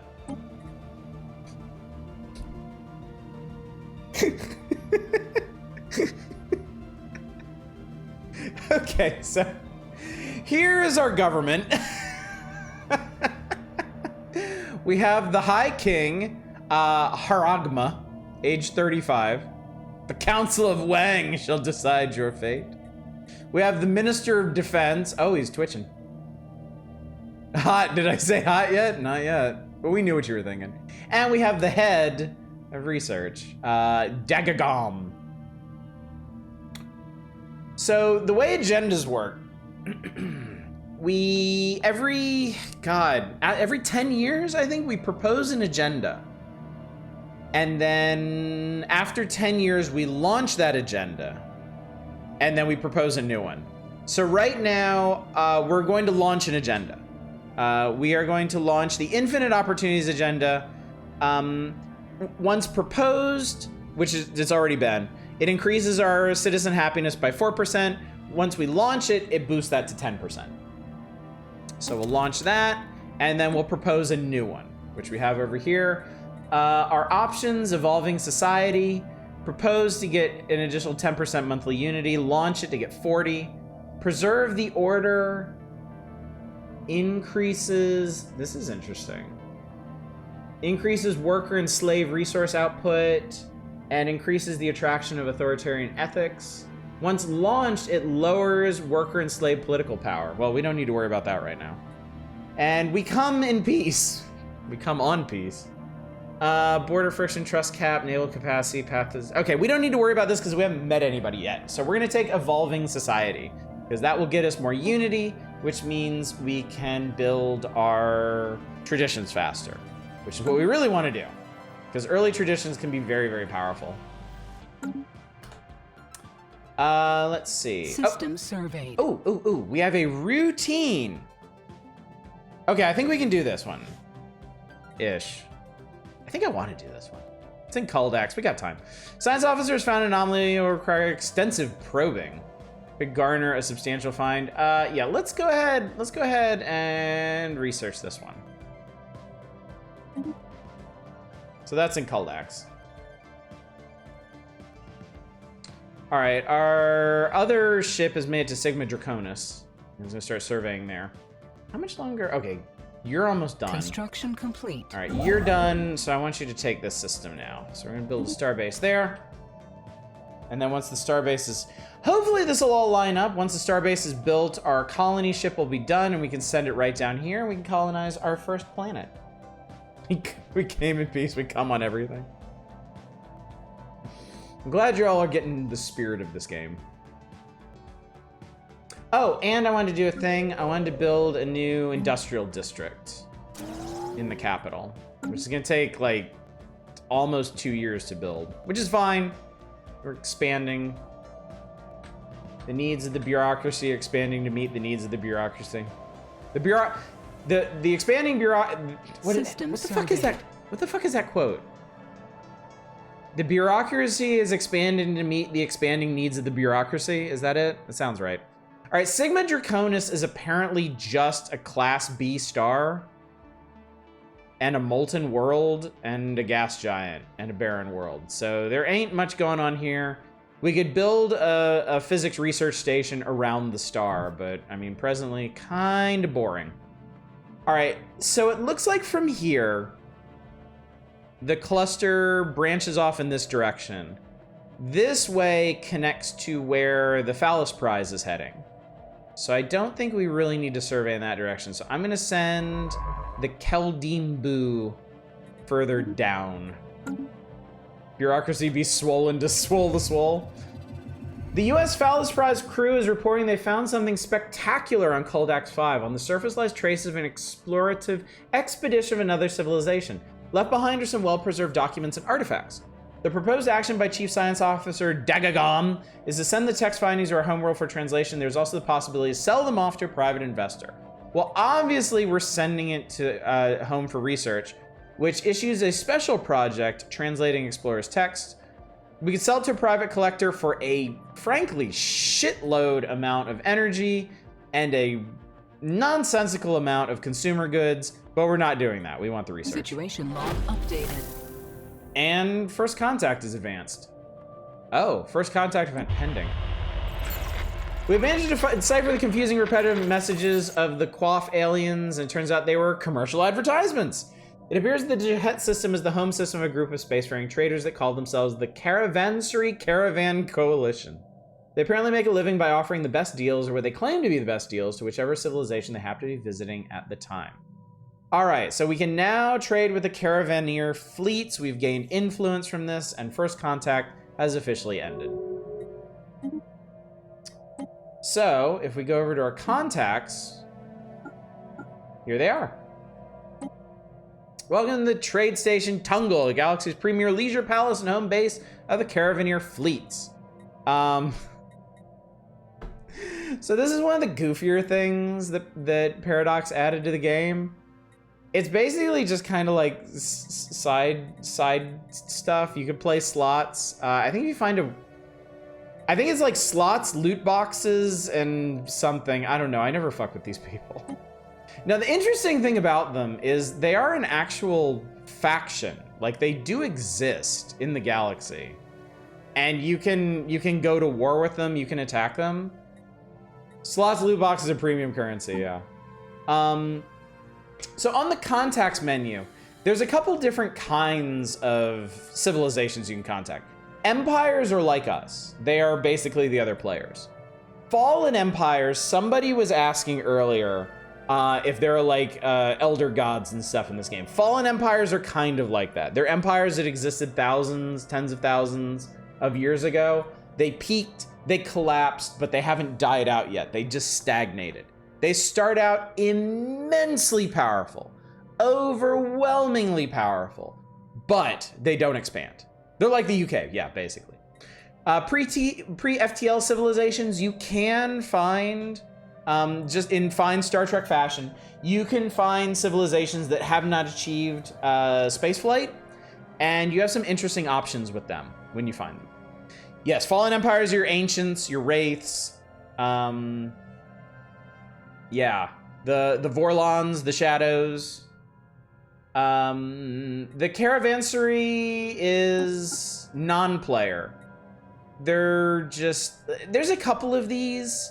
They're not full-on civilizations. They're more like collectives that do different things across the galaxy. I forget what other covers, but we'll worry about that when we worry about that. All right.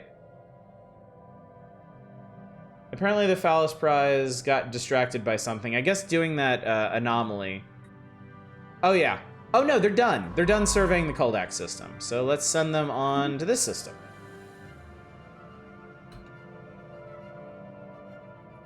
Ah, here they are. Okay, so this is a caravansary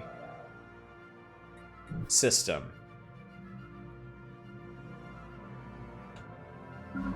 Oh, you're bored. I didn't actually tell you to do anything. And we can't... Okay, we can't survey this because it's part of somebody else's borders. We'll survey this system. That's fine. Other covers factions are unaffiliated with the faction system, but do operate in space. Okay, I'm sure we'll run into some of them before long. All right, we have a colony ship. I'm going to go ahead and send it into this weirdly direction. As soon as our starbase is built in Cosmalion, we can start putting down roots. What's up, NCGW Inc.? First time playing Stellaris, first time streaming Stellaris. I have played this on my own. I've beaten the game once, and I've played some of the other species. I'm mainly familiar with the early up to mid game part. I've really only been through end game once, and it was as horrible murder bots. So not your normal Stellaris late game experience.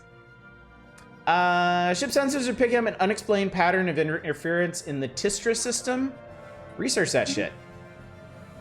Oh, I was going to show you something before first contact ended. It's in the situation log. So since we sent those explorer techs back to the homeworld, we have a new research project. This will actually overwrite our current society research. So right now, for example, we are researching planetary unification. If we wanted to suspend that, we could translate these explorer texts. It wouldn't take that long, 40 months. I think what I'm gonna do, I'm gonna wait until unification is done, because then we get unity and we can jump ahead in our traditions. After that though, and after I select the next research topic, I think we'll dip out and we'll do the logs. Mostly curious if we could attack people psychically and make them worship you in madness, really. I think you can do that. I've never looked at the psionics traditions. Probably some way to... Construction complete. It's probably a subjugation thing. We made first contact with more aliens in the Jahet system. We're calling them Gammas. So let's go ahead... Oh, God. They look like Hydras. Alright, well, let's send you to get to work on that before they probe us. Alright, perfect timing. Cosmalion has been added to the Empire. And our colony ship can colonize this planet. What do you want to call it, chat? It's our first interplanetary colony. Our first planet past the homeworld. Oh man, Aj, you chose the evolved fungi as your race. I always seek them out as the first race of conquerors. I feel like I'm doing the galaxy a favor by removing them. Moist. This shall be Moist Prime. Star Trek-y sounding enough.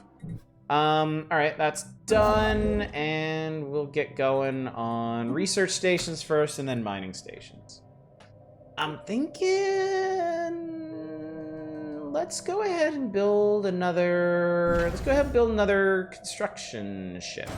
Because it looks like we're going to be expanding the Empire in 2 directions, and I think I have the influence to do that. Doing a playthrough on making everyone Crusaders and fucking blast almost everyone as spiritualist militant? Cool. Cool. I wanna try, like, so far all my playthroughs have been very straightforward. Just, you know, building very peaceful civilization, trying to coexist, or just being murder droids and running over everybody. I kind of do want to get more into like the ideological stuff in this, because I know you can't... I've never really messed with the whole like ethics engineering and trying to like push civilizations and societies towards different ethics. Kid around mostly, hope things are well. Oh, they're great. I'm doing great. I have moist criticals leave that planet. The USS Phallic prize crew has succeeded in isolating a signal embedded within the unusual pattern of interference in the Tistra system.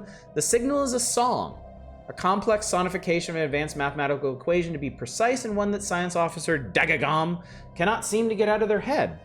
Who or what may have composed the song remains unknown, though its complexity infers an incredible level of technological sophistication regarding subspace harmonics. The signal's geodesics suggest a point of origin from outside our galaxy. Curious. So we just received a lump sum of society and physics research. Good stuff. Definitely worth it. We did, we did it. We found Darude Sandstorm.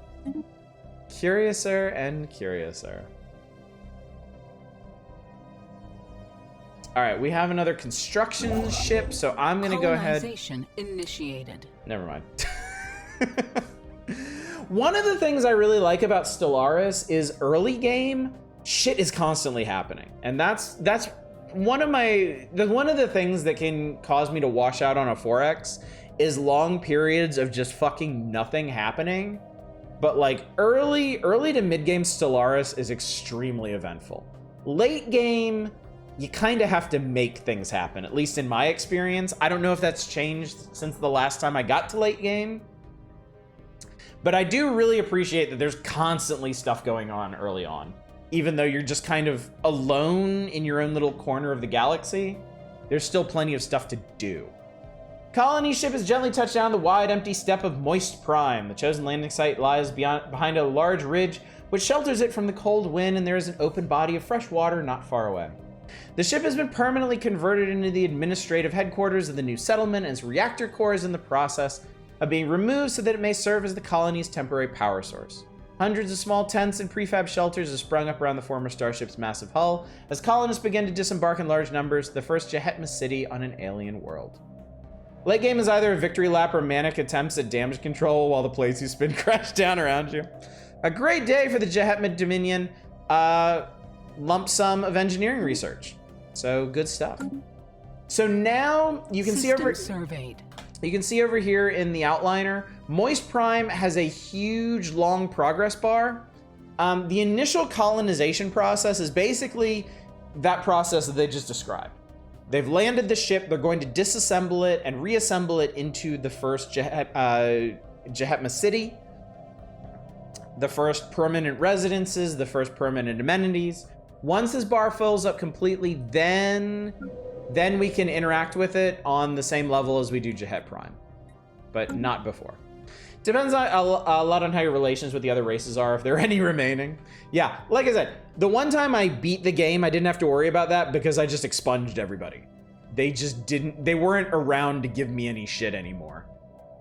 Let's make a loop around this way. And then this construction ship, we will go ahead and get him building a starbase in Kaldax. I do not have the civilian goods to build another colony ship yet. But Jehet Prime is working on that new district, so hopefully we'll get there. All right, research station output, research from starbases. I don't think we need that one immediately. Let's grab Science Division because that'll give us additional research alternatives.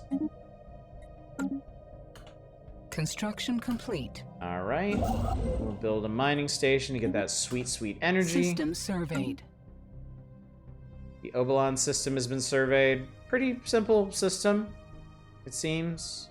Barren worlds, molten worlds, class M star, big ass asteroid. No resources to speak of. We could collect some of the solar energy. That's about it. Not every system is going to be a banger, chat.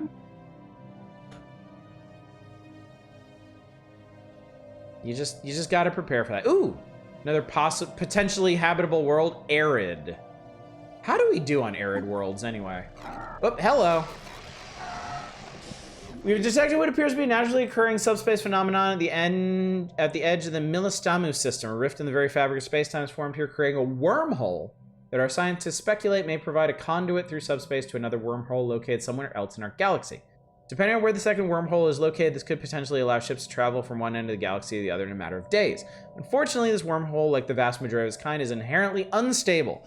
Any vessels foolish enough to pass through it would be ripped apart in seconds. So, there are, of course, well, we already saw a gateway on the long-range scanners near our homeworld. We've now found a wormhole. These are all mid-late game tech. You need ways to stabilize or activate them. Yeah, here we go. There it is. There's the Milistamu wormhole. And again, I gotta say, the graphics in this game, really good. Really good for what you're doing. What's up, Chaos? We've been spraying the mandator chat in the way that pleases our overlords. Yes, we are the penis peoples. And we are spreading the good gospel of the dick across the cosmos. The penis is good. Wait, no, that's not how it goes. Well, it is now. Anyway, I wanted to check. Oh, no. I know where to check. Here we go. All right, so the Jahetma have a tundra preference. So tundra habitability is ideal, 80%. They can handle Arctic and Alpine, 60%. They can do ocean, desert, tropical, continental, arid, and savanna, but not very well. So this isn't actually a very exciting planet we found here. Arid's not gonna do well for our colonists. I've always loved how this game looks. I do too. Construction complete. It really, really appeals to me. All right, so Cosmalian is good. All right, so we're working on expanding to Kuldax. We don't need Sigma Draconis yet. And I can only claim one more system. So I'm gonna let this construction ship sit for a bit. Because I think we're probably gonna expand the Empire this way.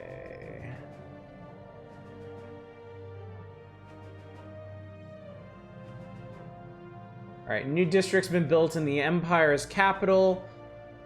It doubled our consumer goods output, so we should be able to start our new colony ship in like 3 months, I think. Construction complete. All right, Kuldax has been claimed and shall be mined.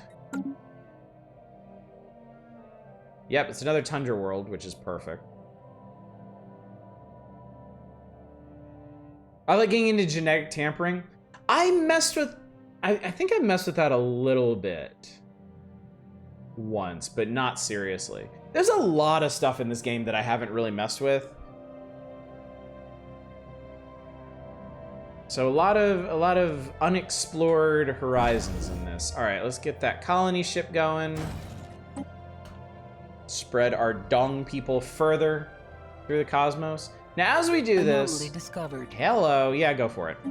As we do this, this increases our empire size. Technology researched. Hello. All right. So we just gained a lump sum of unity. A fair bit, I guess. Additional monthly unity. New research. All right. Simulations. Offer trading. Edicts fund. Espionage covert. Food is not a huge concern right now. Yeah, let's do adaptive bureaucracy. And then actually, before we get in on that, I'm going to switch us over to translating this thingy thing. Genetic tampering is fun. I almost always end up going full synthetic, except for the game where I went full Tyranids and ate the galaxy. That was awesome and super OP. All right, traditions, leader pool, leader experience, research upkeep. I'm gonna go through these first. We'll probably get the research one at the end. It does make a difference, certainly, but I'm not super hanging dong across the stars.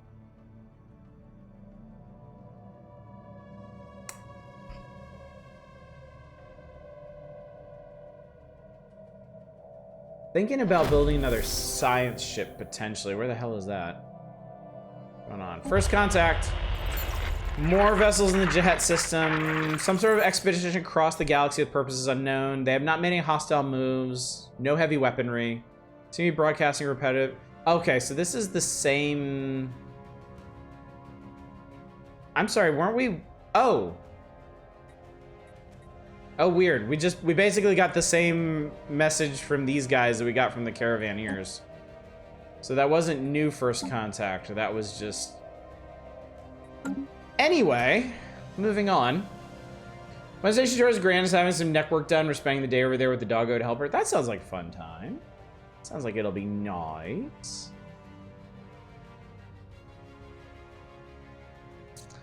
Kind of want to do another science ship.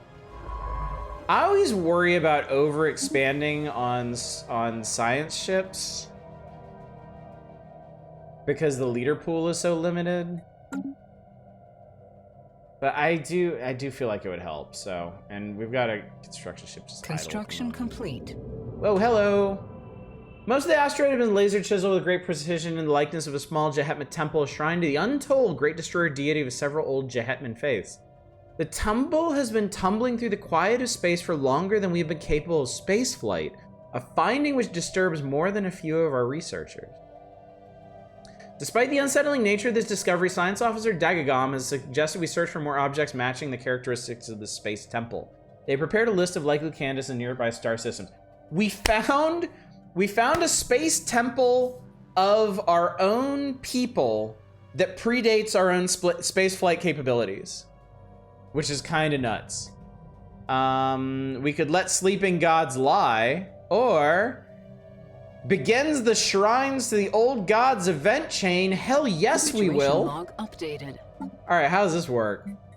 All right, so we've got 3 shrine locations. One in Tistra. One somewhere, I don't know where. Okay, so one shrine location is in Oh, wait. What the fuck? Why did you drag me all over the place like that? All right, yeah, okay. We're definitely building another science ship now. Oh, but they're working on a colony ship. All right, well, we'll queue it up because we're gonna need it. Oh my god, it's full of dongs. Empire leader pool has been refreshed. Cool, good. Okay. This construction ship is donezo. So let's go ahead and expand to... Oh, give me a second. More of a new god type. Text on the shrine is faded but can be read. It says the dong shall rise again. Whatever that... Alright. Now we should be able to expand. This is like the first time I've ever been low on alloys instead of influence for expansion. Tistra will be good for mining. Apparently we'll be mining on a barren world here.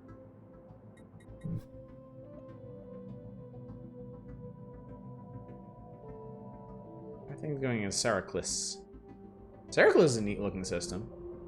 Class F star. Situation log updated. The Strickner size under the Tistra system's crew reports the star is indeed orbited by another object not dissimilar to the Shrine of the Untold. Let us investigate. Wait. What do we investigate with? Science ship, okay. So our construction ship found it, but we have to send a science ship to investigate it. Is it really a barren world if we can mine it for minerals? I guess this is not very impressive minerals. Yeah, arid world here, so we're not gonna worry about that. But the point where I'm tired and yawning with watery eyes, I don't feel like I could sleep. That's a weird System feeling, surveyed. isn't it? All right, Hadnock is done. I mean, those shrines aren't going anywhere. I'm gonna continue surveying for now, so we can find out if there's any other potential colonies in the area. And then our third science ship, I will task them with tracking down the shrines and finding out what's going on there. Fuck my life, this is gonna be the itch to play Stellaris again. I can feel it already. Hey, that's what I'm here for. I'm not here to help. I'm here to enable. System surveyed. Colony ship is ready. Kuldax, here we come. Literally. What do you want to call it? Second interstellar colony, Kuldax. Oh, this is a dealer. Curious if my old tech order would still work now with all the updates and patches. That's a good question. Stellaris changes so much over time. I mean, I am presently coming to this game now for the first time in like 2 or 3 years, I think. Mushroom Kingdom, okay.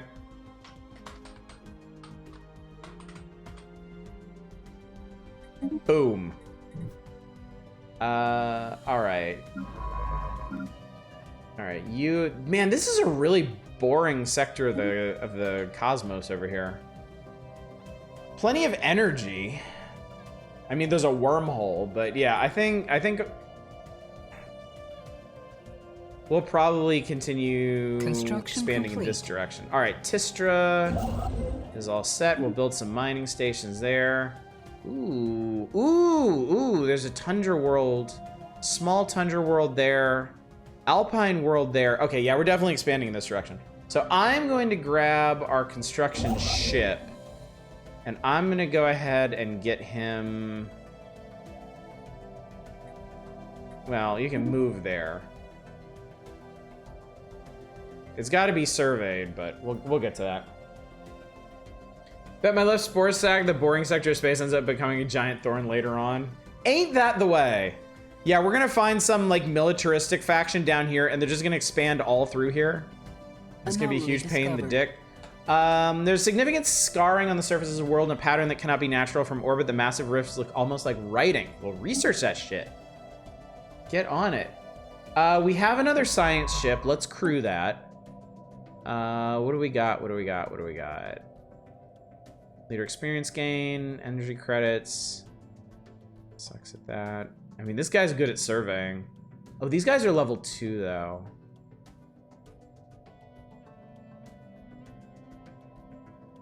Who's our head of research? Biology research speed. I might switch him out for this guy. Or no, this guy. Science ship build cost and anomaly research speed. Spagrum.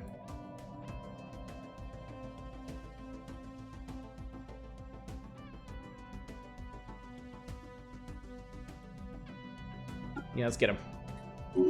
All right, and then real quick, let me go into the where's my fucking government? Head of research, get out. It's Spagrum time. All right, and then you are here.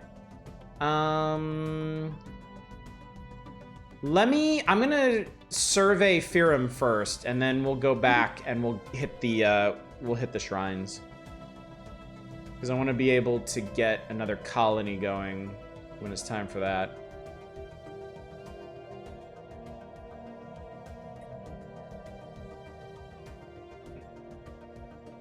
I grew up people I used to game with would play on Grand Admiral and set the crisis strength to 25 times because that was the only way they'd have a challenge. That's how you learn to play this game? Jesus Christ, dude. Signal beacon orbits, beckoning travels near on the asteroid. A giant metal monolith looms, its purpose unknown. That sounds cool. That's in the TU system? Where the hell is that? Oh, that's way down here. You're in no rush. Go ahead and research that. You'll be fine. Everything's fine. How are we doing over here? We still got amenities, we still got housing, we still got some available jobs. I want to keep that building slot open for later. Someone used a mining laser from orbit approximately 5,000 years ago to carve a large body of writing into the surface of Atmir 6. The massive script covers a large portion of the planet's upper hemisphere and appears to be a short story chronicling the difficult life of an alien mercenary. Fascinating. So if we set up a research station around this planet, we'll get additional societal research. Hello, we made first contact with mysterious aliens in the Firum system. Okay. Codename the Kai aliens until we can find more about them. All right, we have first contact situation. What are they? Okay. Well, we'd best get on that then. Uh-oh. Can't believe I only have 2 envoys. We're gonna do something about that. Goth Rocka Wazir is a really weird thing to carve into a planet, but okay. All right, Mushroom Kingdom is under construction. Moist Prime is getting there. Moist Prime is looking good.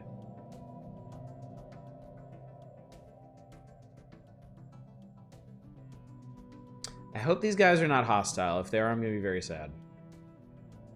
Is there a thing that gives us the average lifespan of our race? I want to say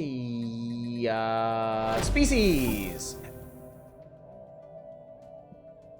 What do we got here? Jahetma. Where's our set rights, trait points? How do I see how long we live?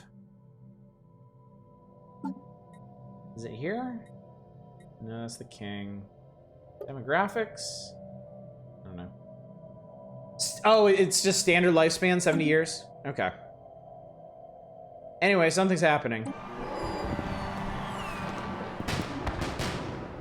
We'd struggled to gather enough information on the Gamma aliens. These are the tentacle hydrid people. For our linguistics have much to go, but in our efforts have received a major boost. Our sensors have picked up a lengthy exchange between several of their ships. We can only assume their guards slipped for a moment, or perhaps their technology is not advanced as we suspect, and they thought their channel would be secure. So we eavesdropped on them. All right, we're getting there. We're getting there. We're definitely making progress.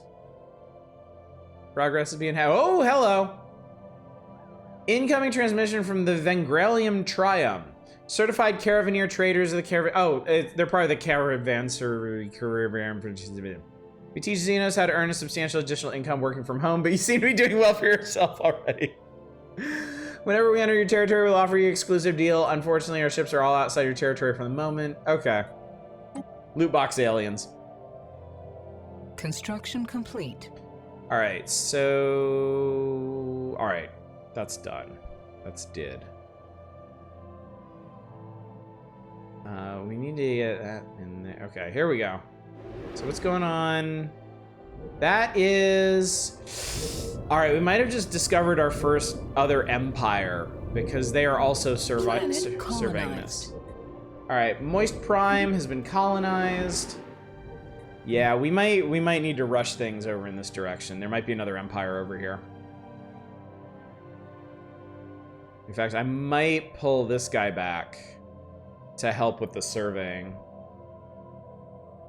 We're here talking about your scientific vessel's extended warranty.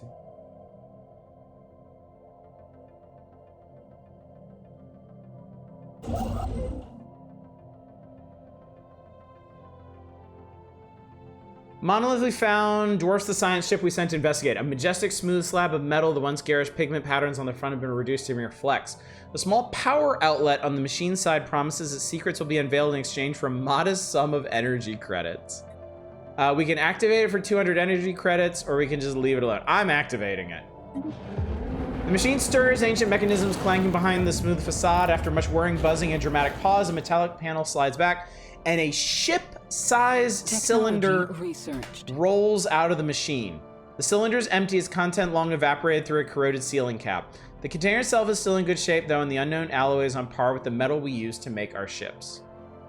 So we found some minor artifacts. All right, not a bad trade.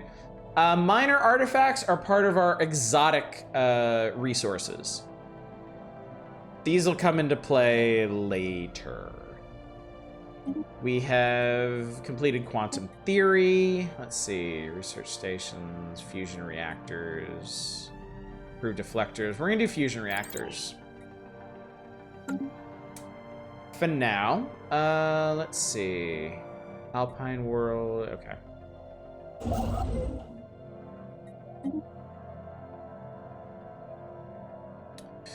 Actually, you know what? Why don't you move to this system here? We might want to do some speed constructing.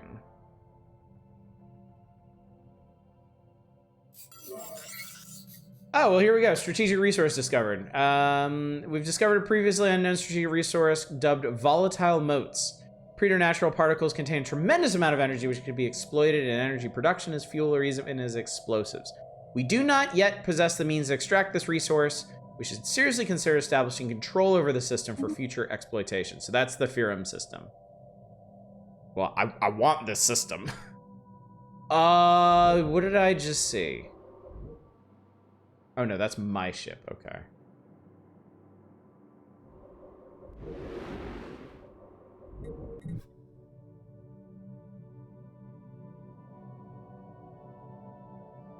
I can't let you do that, Penis Dave.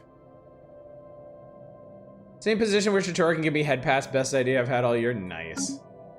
Very nice. Oh, we haven't checked out Moist Prime. Alright. Looks good so far. What do we got? This looks like it's gonna be a mining planet to me. So I'm gonna go ahead and I'm gonna build a mining district.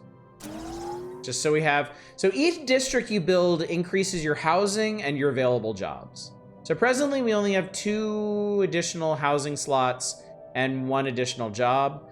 This will add 2 to both of those. So Moist Prime will be in good shape for a bit longer. Moist Prime is moist, would recommend is advertised.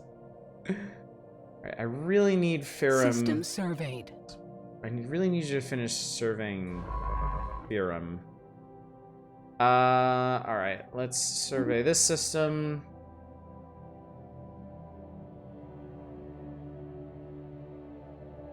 Anomaly discovered. Where is this? Oh, way down there. The asteroid recently suffered an impact from another body within the asteroid belt, resulting in a slightly changed orbit and a massive crater on the surface. Check it out. God, how much longer do you have to go? 3 more. 3 more planets. Or bodies, such as it is.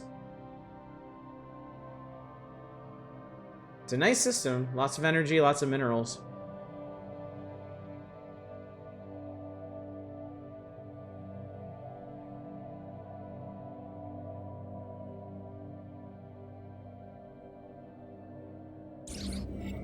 Upon closer examination, we discovered the smaller asteroid consisting almost entirely of precious metals recently collided with this one.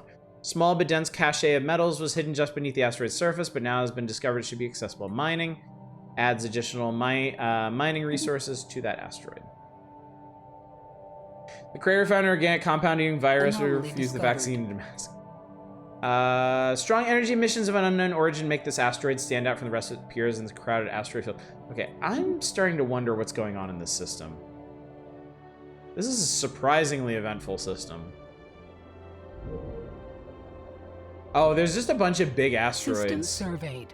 Yo, Firum system is surveyed. Let's send you to survey this system. Build me a starbase. Claim this system. Remember boring sector of space, fun sector of space has 2 wormholes next to each other? Let's go! That is 2 wormholes next to each other. Wouldn't it be great if they connected each other? Wouldn't it be great if they just linked to each other? Okay. 2 things are happening at once. Weapon targets range. This asteroid is pockmarked with craters from weapon blasts. Appears to be used as a target range by someone roughly 2 millennia ago. Residual energy readings suggest they tested increasingly exotic weaponry, including subspace bombs and some kind of singularity generator. Our scientists would be interested in studying the unusual energy echoes that remain. Science resources. This is a good system. This is a very exciting system. We've been unable to discover much about the mysterious vessel in the Ferrum system. The most convincing current hypothesis based on its behavior is it belongs to a previously unknown spacefaring civilization. All right, yeah, you need to get at this. We need to find out who these people are. We need to find out where their empire is before we piss them off. Situation log updated. Old gods. All right, so we found the third shrine. The second shrine is here. What kind of ship is that? Shit. Well, this is a problem. So our third shrine is orbiting a claimed system. Oh yeah, don't bother using the save function. This is on Iron Man. I mean, I guess we could still... Oh god, can I research this project? I should... Okay. I can't... Surveying the system is pointless because we can't take it. But maybe I can research the project before we complete first contact. System survey. God, I hope so. All right, well, we basically found borders with another civilization, which can be a pain in the ass. I don't listen to fungoids, you can't tell me what to do. All right, so yeah, hopefully let's do that. Research time is 90 days. I'm pretty sure first contact's gonna take longer. Yeah, our breakthrough chance is 0. Yeah, we should be able to get that done beforehand. And then we should be able to claim the Ferrum system. Construction and then... complete. Okay, good. Good. Good. Okay, hang on. Hang on, let's get this done. All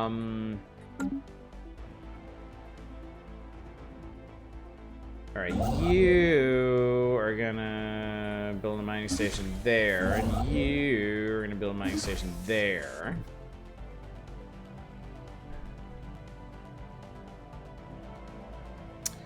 All right, how much longer do you have on this? Not too long. I definitely want to survey Toraville, and if they're not there yet, I want to claim it. I want to cut them off so that this can be our section of space. Kind of surprised we're this close to another empire.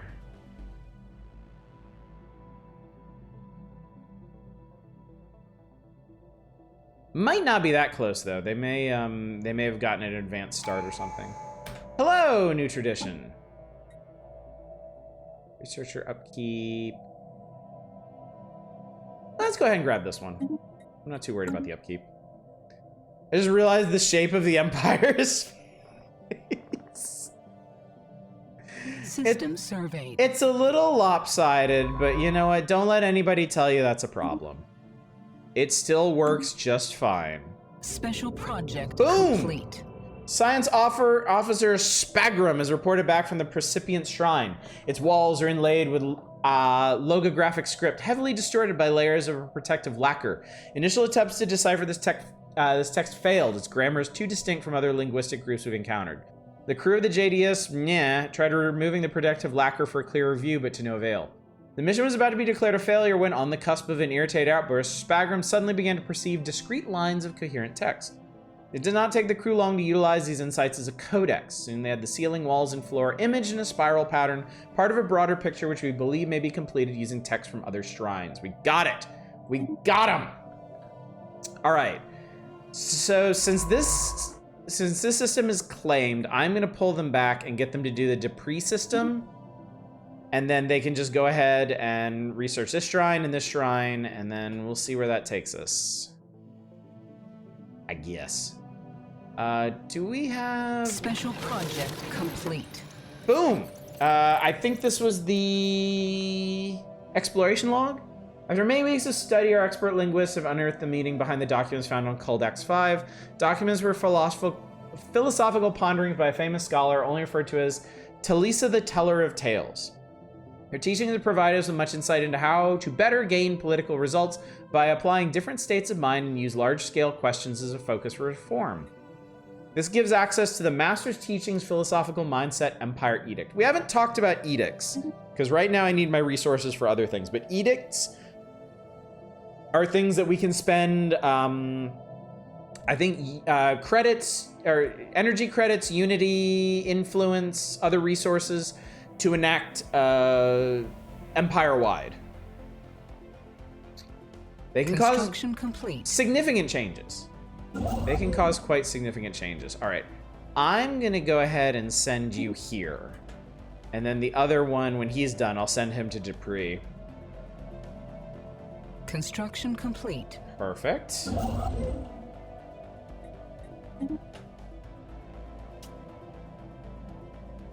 All right. System surveyed. Okay, Torville this is a really interesting looking system. There's a Class B main star, and then it's being orbited by a neutron star. Isn't that cool? Isn't that really neat?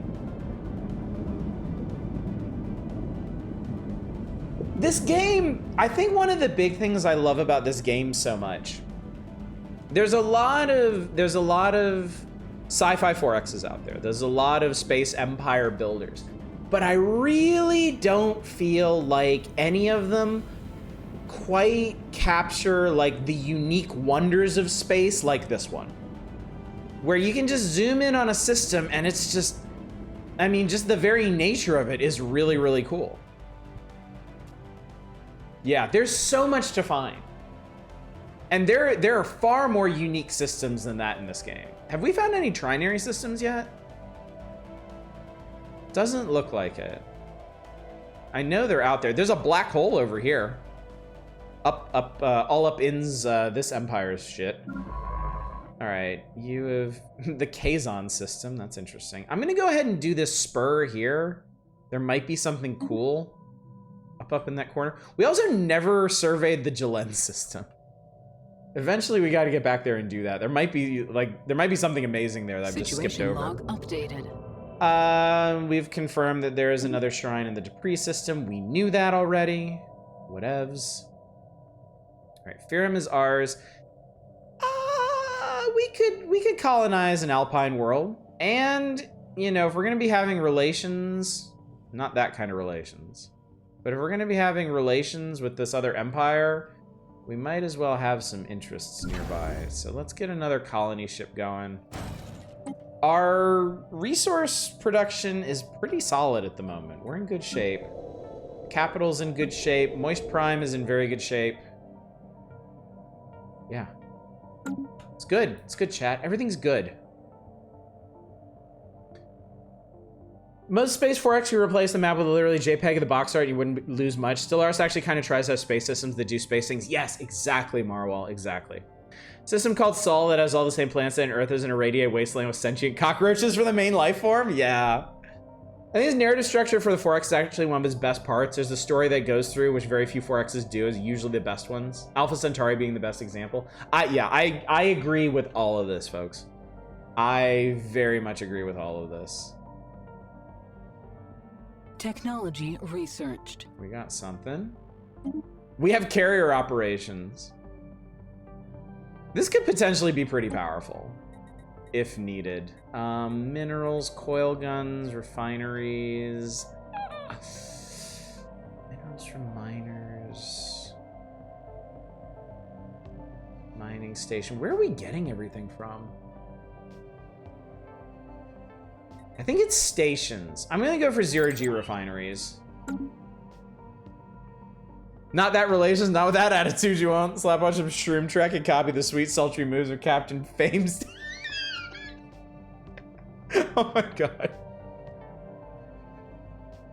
Marwal, I'd like to read your fanfic when you have a moment. There's a reason I was hopelessly addicted to this game for the better part of 3 years. It looks like we can upgrade our ships. I'm gonna go ahead and do that. This is another thing I love about this game. When you build ships, you're basically building that hull class. Corvette, frigate, cruiser, whatever. And then as you unlock new tech, you can just retrofit your ships. I love that. I am so glad they do it that way. It is the most frustrating thing in other Space 4X games to decide at what point you should invest in a fleet, because it's going to be kind of frozen at that tech level for way too long. Apparently they added a new ship class. Yes, frigates. Yeah, I didn't remember frigates the last time I played this. Anomaly And I got a discovered. random alien one. All right, you are in the Wolgan system. Where the hell is Wolgan? You're out here. Unexpected emissions are coming from the underground caves on Wolgan 1. Yeah, are they a sign? Let's find out together. All right, I'm just waiting for these surveys to be completed. Torville will take a while. Planet colonized. All right, the Mushroom Kingdom has been colonized. Nice. Anomaly It looks discovered. nice. We found life signs in the Torville system. Detected coming from inside the atmosphere of this gas giant. Could indicate the presence of some kind of biosphere. We'll research that. As far as the Mushroom Kingdom goes, I think I'm gonna set them up with an agriculture district. Food has never been a challenge for me in this game, but I also don't want to push my luck after saying something like that.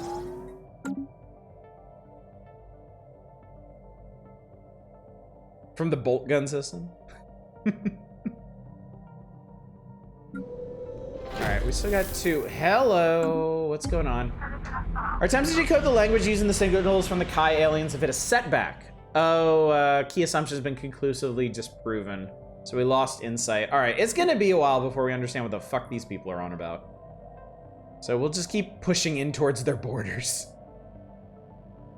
Just as hard as we can. Anomaly discovered. We've discovered a powerful concentrated energy in the form of an orb. You better believe we're gonna be pondering that. So everybody's studying anomalies at the moment. Food has never been a problem in this game. Well, when your population has half the requirements for mushroom risotto. I can't foresee that being an issue here either. We've discovered a thriving ecosystem in the upper atmosphere of the gas giant Torville 4. Massive floating creatures, having evolved bodies filled with lighter than air gases, follow the wind current and feed off the energy released by the gas giant's frequent lightning storms. These beings in turn support colonies of smaller animals that prey on atmospheric plankton and each other. So, society research. There's now a shadow following us. All right, so the Phallus Prize is back to surveying 5 more planets to survey in the Torville system. And then we can claim it for the glory of sport. Man, we're just elongating. We got, you know, we got the base over here. Upgraded. Ships upgraded. We got a nice flared base here, and we're just stretching out into the galaxy. The source of the unusual energy reading is noted on Dupree 4 is confirmed to be a small blue orb. The scientists report the sensors picked up tachyons of reverse polarity. Symbols are carved in the ground around the object, perhaps placed there by an older civilization. It's unclear whether they are meant as instruction or a warning. The full inscription is far from translated, but individual symbols seem related to measuring time and the relative positions of celestial objects in the Dupree system. We can study it or we can leave it. Well, obviously we're going to study it. Shalug Stellar Cluster Fleet has been fully upgraded. Excellent, excellent, excellent. Good times. We have a new colony ship that ooh, the Dupree system has a Tundra world that is more hospitable than the one in Firum, so I'm probably gonna send them there. The Alpine world is bigger, but I'd have to do more to manage their happiness. So yeah, let's send them to Dupree.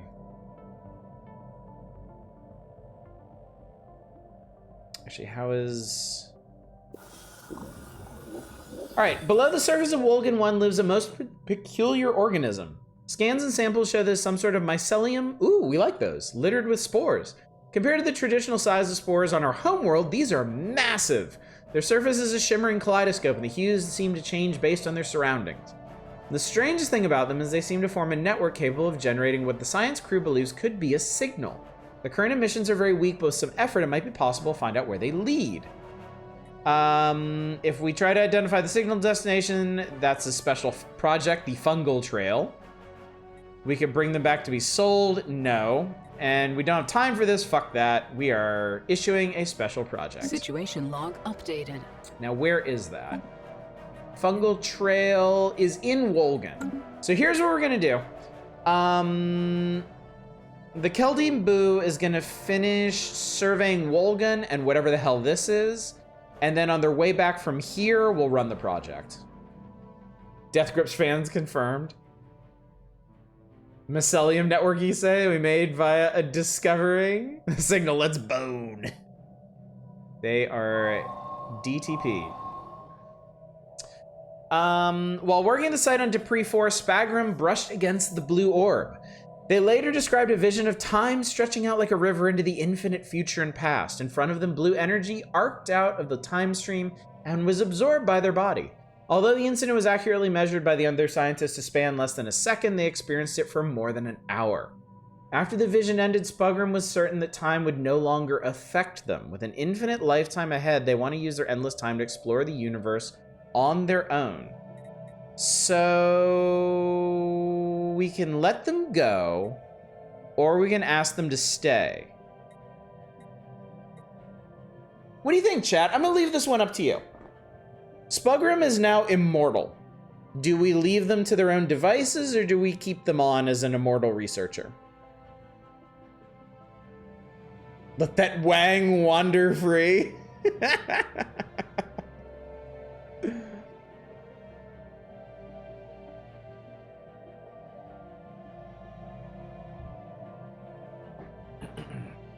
Leave them their own devices, so shall it be. Safe travels, our dickish friend. All right, does mean we have an open council position because he was our head of research.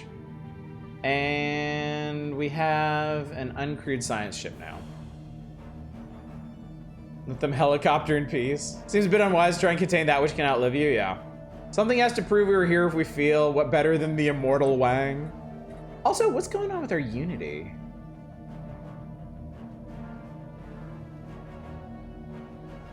I feel like our monthly gain is down, but I could be wrong. We need a new scientist.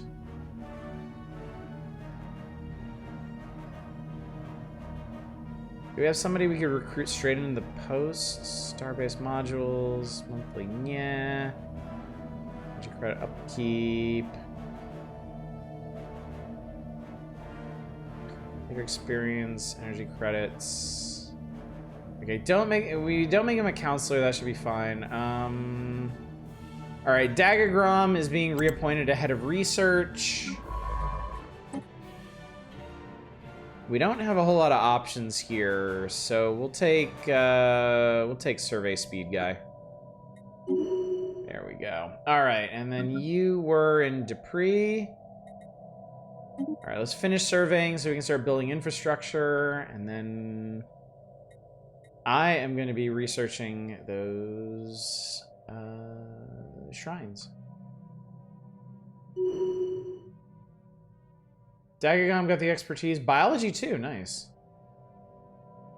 That's System helpful. surveyed. Boom, there we go. All right, please to be researching project. Who is our this? Build us a starbase. Colony ship is on the way. Colony ships are very slow. Are they? Yeah, they're currently trying to warp out. Boom, there it goes. Anomaly discovered. In Wolgan 2, some kind of unknown structures are floating this gas giant's upper atmosphere. They appear to be using aerostatic lift to remain buoyant. Let's have it. So here's what our colony ships look like. Crossing the great expanse of space. System surveyed. Yes, they're probably going to fly straight through this star. Don't question it. All right, Torville has been fully surveyed. Let's see how far we can get up here before we piss everybody off. And then you too can build us a starbase. All right. We're out of influence though. We need to get back up to 75, I think. Construction complete. All right, we got that. Let's start with the research station. Oh, and since that's been built, I can go ahead and target our next... Special project complete. After days of careful and times excruciating effort, Science Officer Cargo has retrieved the Doctrine of the Undaunted, a humble textile scroll coated with a sturdy plastic polymer. The scroll has been brought back to the JDS for further analysis. Okay. Oh, that was the shrine. Okay, cool, great. All right, Dupree 4 is being colonized. Tundra World. What do we call it? Our fourth colony after Moist, or third colony after Moist Prime and the Mushroom Kingdom.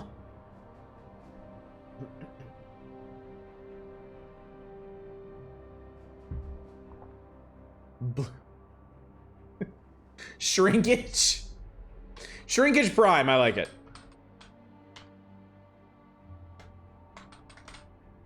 To complement Moist Prime. Perfect. All right, that science ship is done, so let's do this thing. Let's research the last. Hello! Ruined network of aerostat colonies dating back at least 3 millennia can be found in low orbit of this gas giant. The original function appears to have been gas mining, but they have since been abandoned or reoccupied by many different races and pirate groups. The colonies have been thoroughly stripped of anything even remotely valuable, but the mere fact they're still aloft after all this time makes them an interesting subject of engineering research.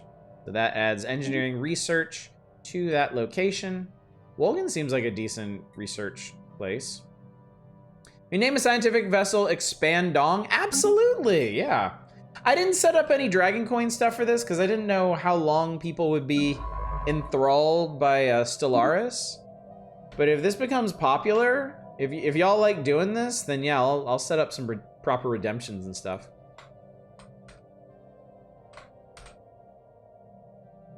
The Pendong Discovery? Oh, we can do that. We do have 3 science ships after all.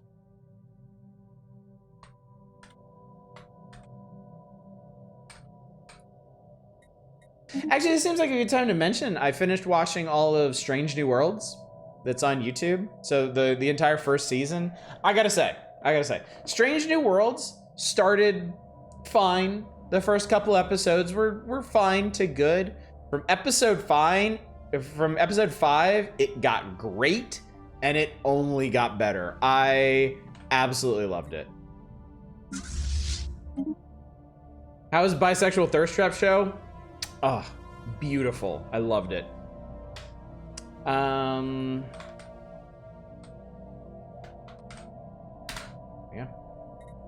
I mean, it's right there on YouTube. I heartily encourage you to. It is very solid. Very solid indeed. System surveyed. What do we got? Expandong has finished in Wolgan, so let's see what this is. This weird little spur that's not connected to anything else here. Surprised. Of course, so is Jelen. We still haven't researched. We still haven't surveyed that. Construction complete. Shit. All right, so this one's claimed by an unknown empire, and they have an actual starbase there. Okay, they have a whatever the Kai aliens are. They've colonized this world. All right, well, fuck that noise then. On the other hand, we seem to have established our borders here then. This seems to be our border. The only real concern is that their science ships may make it, yeah. Spaceborne life form encountered. All right, shit's happening. Science ship Expandong has encountered a hostile alien vessel in Avalam and is currently attempting to evade them. Made first contact with mysterious aliens in the Avalam system. We've codenamed the Row aliens. All right. I don't Construction remember. complete. Hang on. I want to see what this is.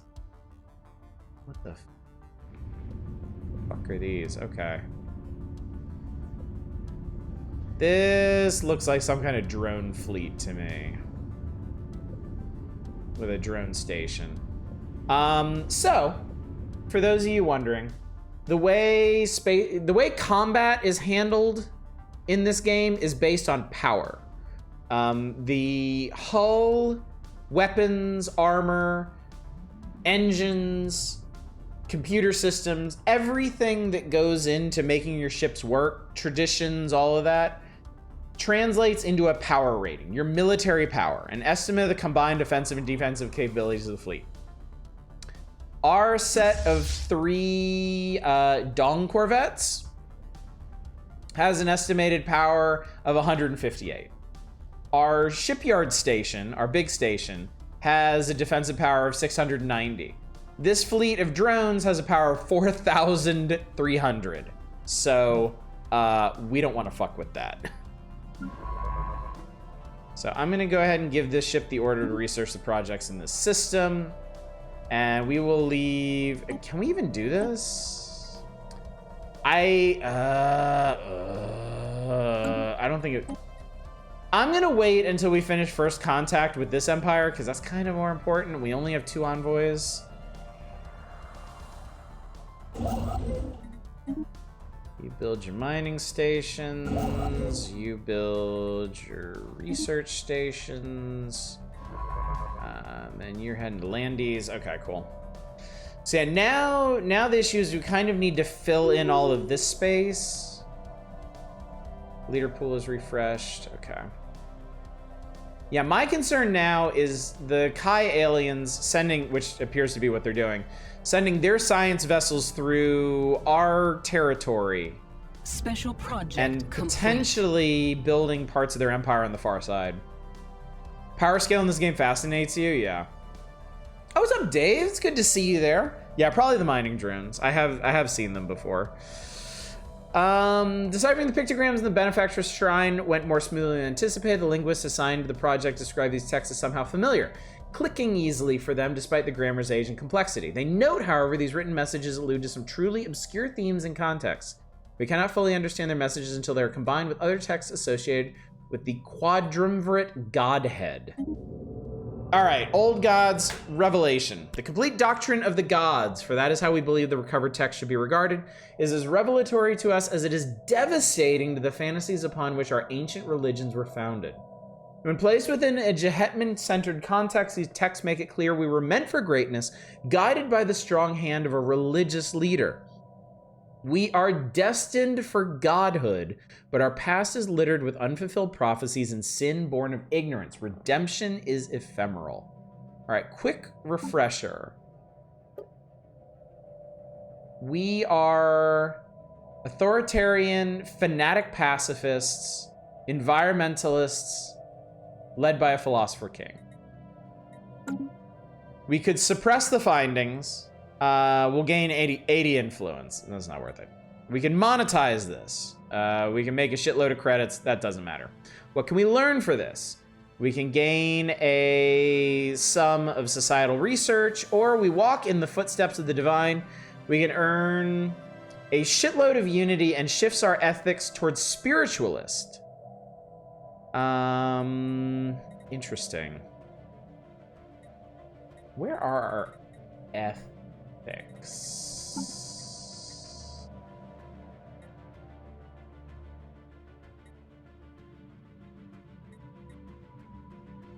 Operation Godwing is a go. Late game, you got battleships with several thousand power each, Titans with 15, 20,000. Juggernauts is 60 or more. It continues to scale as your research gets better.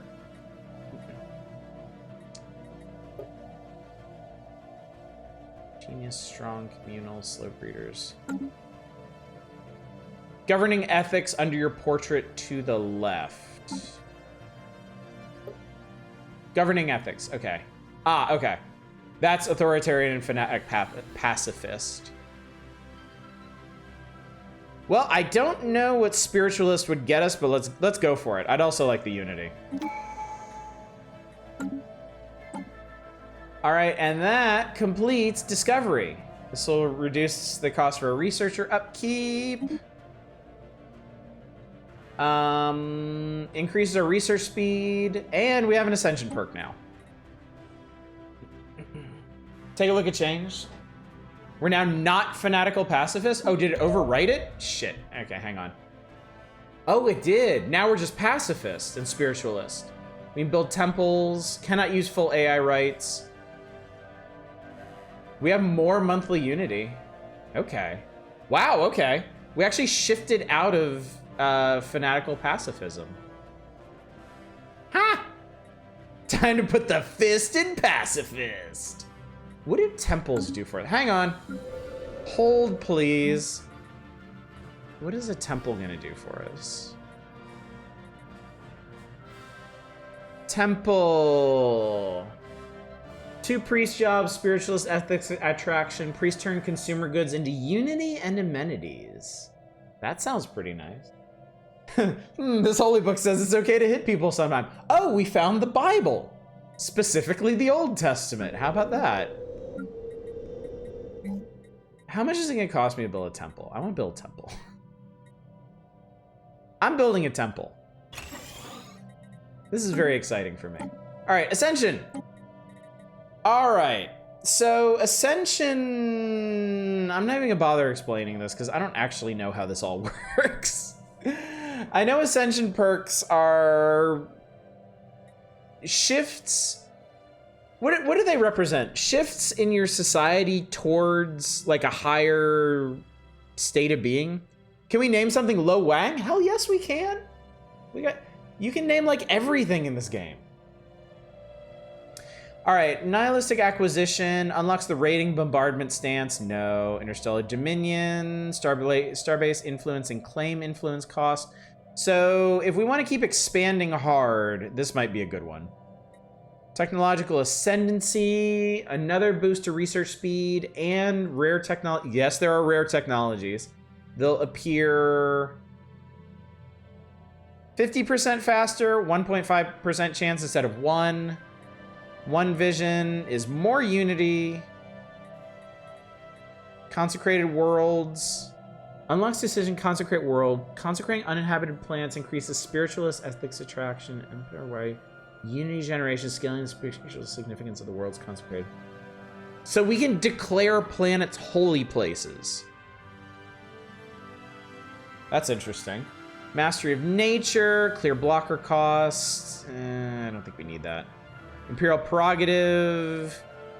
This is if you really want to sprawl, because it reduces your sprawl panel, the sprawl from planets, and increases your leader capacity. Executive vigor, edicts fun, transcendent learning, leader capacity, shared destiny. I kind of want this one. I kind of want this one, but we kind of don't need this one yet. It's just, I'm worried about running out of envoys, because once we have to do diplomacy, we're gonna need envoys. We can do this one later. We can do this one for like our next one. I think, yeah, technological ascendancy. Let's go with this. Because some of those rare techs are pretty bonkers. Some of those are kind of nutso. Research that project, bro. What are you doing? All right, you're done there. We can't survey in that direction anymore. I guess survey this system. Typically play a very tech-focused and driven empire. So there's, I mean, tech is always important. Like tech is not really. You can't really minimize the impact of tech in this game. So, and rare researches are cool. Rare researches are fun.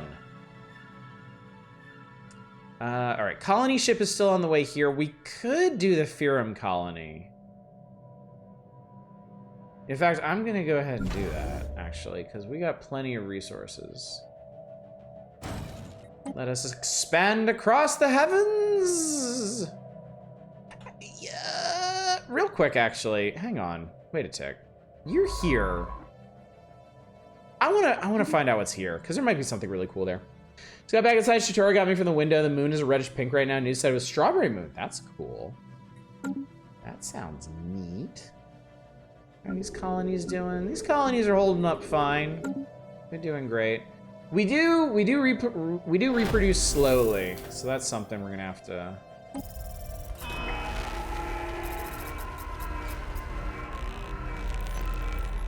This could be bad.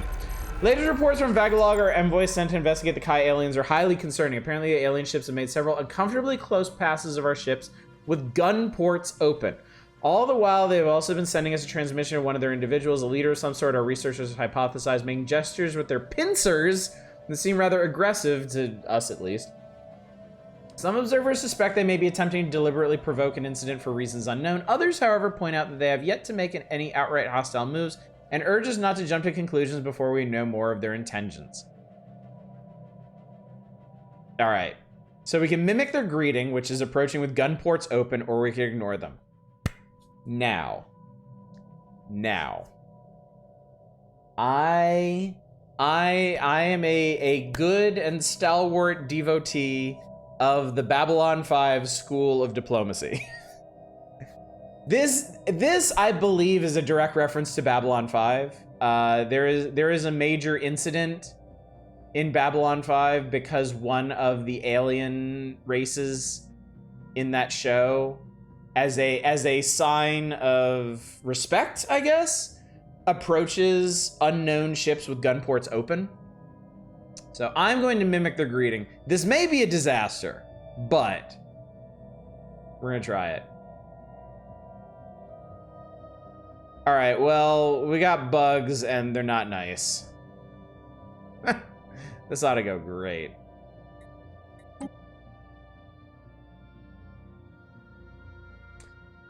I think after that colony ship is done, we're gonna start building more corvettes.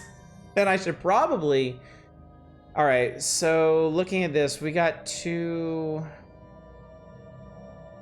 Colonization in progress. Oh, that was a nice sultry voice. Shrinkage Prime is a go.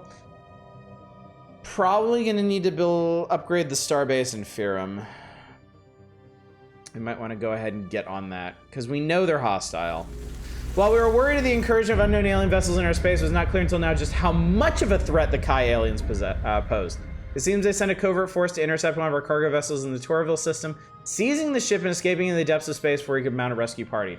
You can only imagine what tortures the crew will suffer at the hands of their captors. What the shit just happened?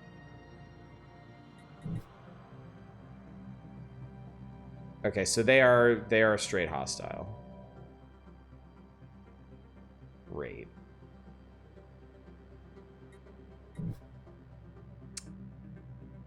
All right, well, in that case, we can fortunately upgrade both of our starports to proper star bases. And we are going to do that forthwith.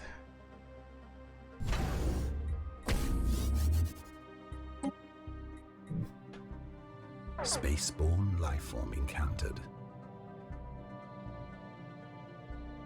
In Wolgan? What the fuck is going on in Wolgan?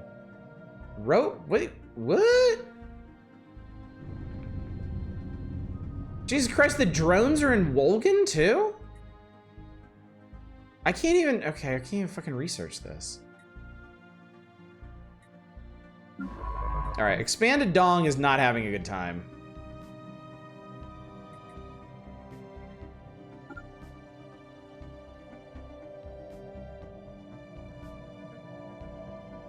Doing naughty, I got some big old chocolate chip cookies at the local Acme. They're so damn good. Are you... Okay, you're working. Good. Construction complete.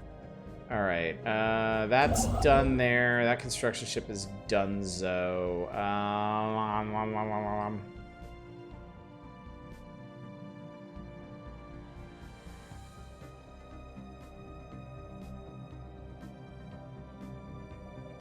I guess we'll start expanding into this weirdly direction. Go ahead and claim Hadnock.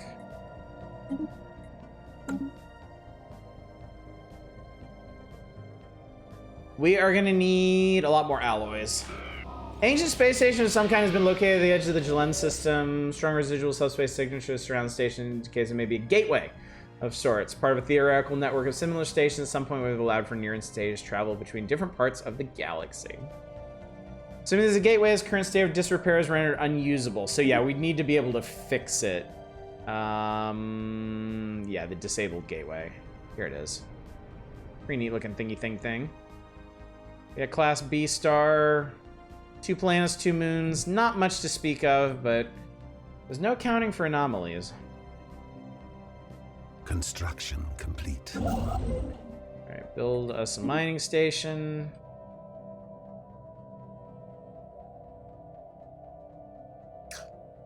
Very concerned. I'm very concerned about this situation we're in.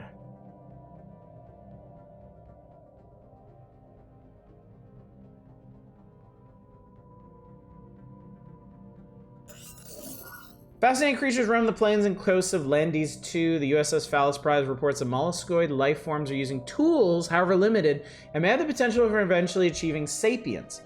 Scientist Dagagum stresses that finding alien life in the state is a rare opportunity. Should we choose to uplift them, they may prove useful. So we found...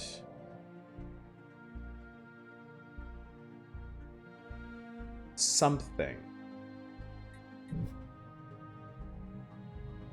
But nothing we find... where is this? In the Jelen system? Oh, yeah. Nothing but finding me, there's an Acme supermarket chain. The news here is called the Action News. Both I always thought were just an on-TV thing. I don't think I've ever done an uplift. That's interesting. Do we need... You're fine. Construction complete. I'm gonna go ahead and build a new industrial district on this planet, because we're gonna need more alloys. Oh, what's going on? New factions recently began traction in the internal political landscape of the Jahetma Dominion. They call themselves the Noble Privileged Vanguard. Members have been pushing hard for extreme centralization of political and military power. This growing faction will be a source of trouble. Okay, so we haven't talked about factions yet. Time to bail out, gotta sleep at some point. All right, Marwell, have a good one. Take it easy. Go ahead and move here. This will probably be the next place we grab. So we have factions. Oh, I haven't talked about them because they didn't exist before now. So basically, as our society expands, we're going to get political parties. And they are going to have things that they want. They're going to represent certain amounts. So right now, there's only one political party, the Noble Privileged Vanguard. They have 100% support of our society. These are the issues they care about. Autocracy. Autocratic rule and imperial dictatorial authority will please them. Stratified society, be it through stratified economy, slavery, or purging, will please them. Extra national authority, extending our influence to dominate subject nations, will please them. Oppressive subjugation policy, like spores, our subjects need guidance if they are learned discipline. Keeping them on a short leash will please the Noble Privileged Vanguard. Okay, so, their guiding ethic is authoritarian. So our leading political party is a bunch of imperialistic assholes. Now there will be a second party showing up soon, and we may need to lean on them to take control. All right, there's an archaeological site on Landis 3. What's up, PM Collector Boy? What kind of empire are you playing? We are the Penis Peoples. We're a fungal elective monarchy. We're authoritarian, pacifist, and spiritualists. So we're a little confused by this whole thing. But you know what? We'll work it out. We've currently expanded across this amount of space. We are apparently right on... We share a border with a really aggressive insectoid species, though. So that's not great. I'm not thrilled about that. All right, our colony ship is ready. We're gonna colonize Ferrum 2. Now this one's not ideal. Planet offers low habitability for selected species. Colonization is still possible. All pops will suffer an increase in upkeep and resource usage. You still want to colonize a planet. Well, when you put it like that, like if you're just gonna warn me off like that, it's a big planet too. Continental is a no-go. Play some fun ways to do stuff like that. Have trouble playing them. It doesn't come natively to you. You know what? We're going for it. The will of the dong will not be denied. What do you want to call this one, chat? This one's gonna be a struggle. This one's going to be a struggle for our hardy colonists. They are ingenious, strong, communal, slow breeders.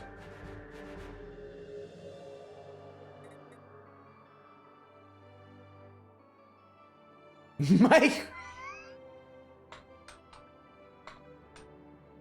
Yeah.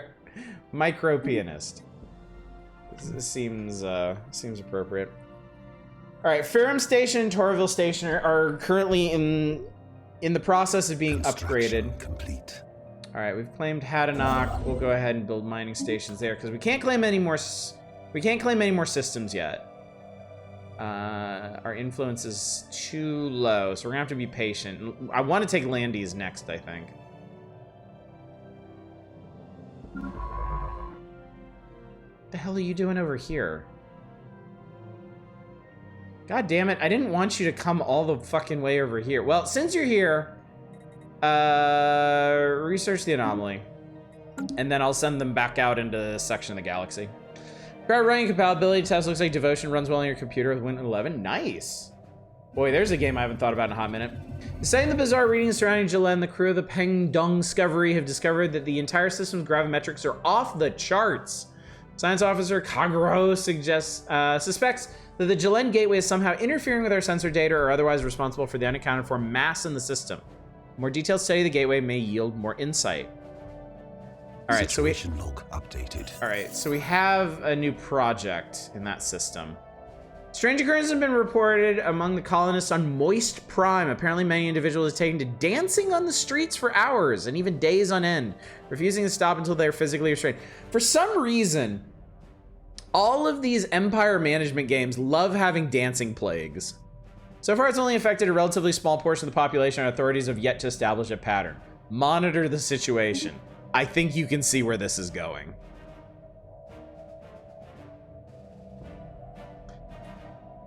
Yeah, that happened in King of the Castle as well, so.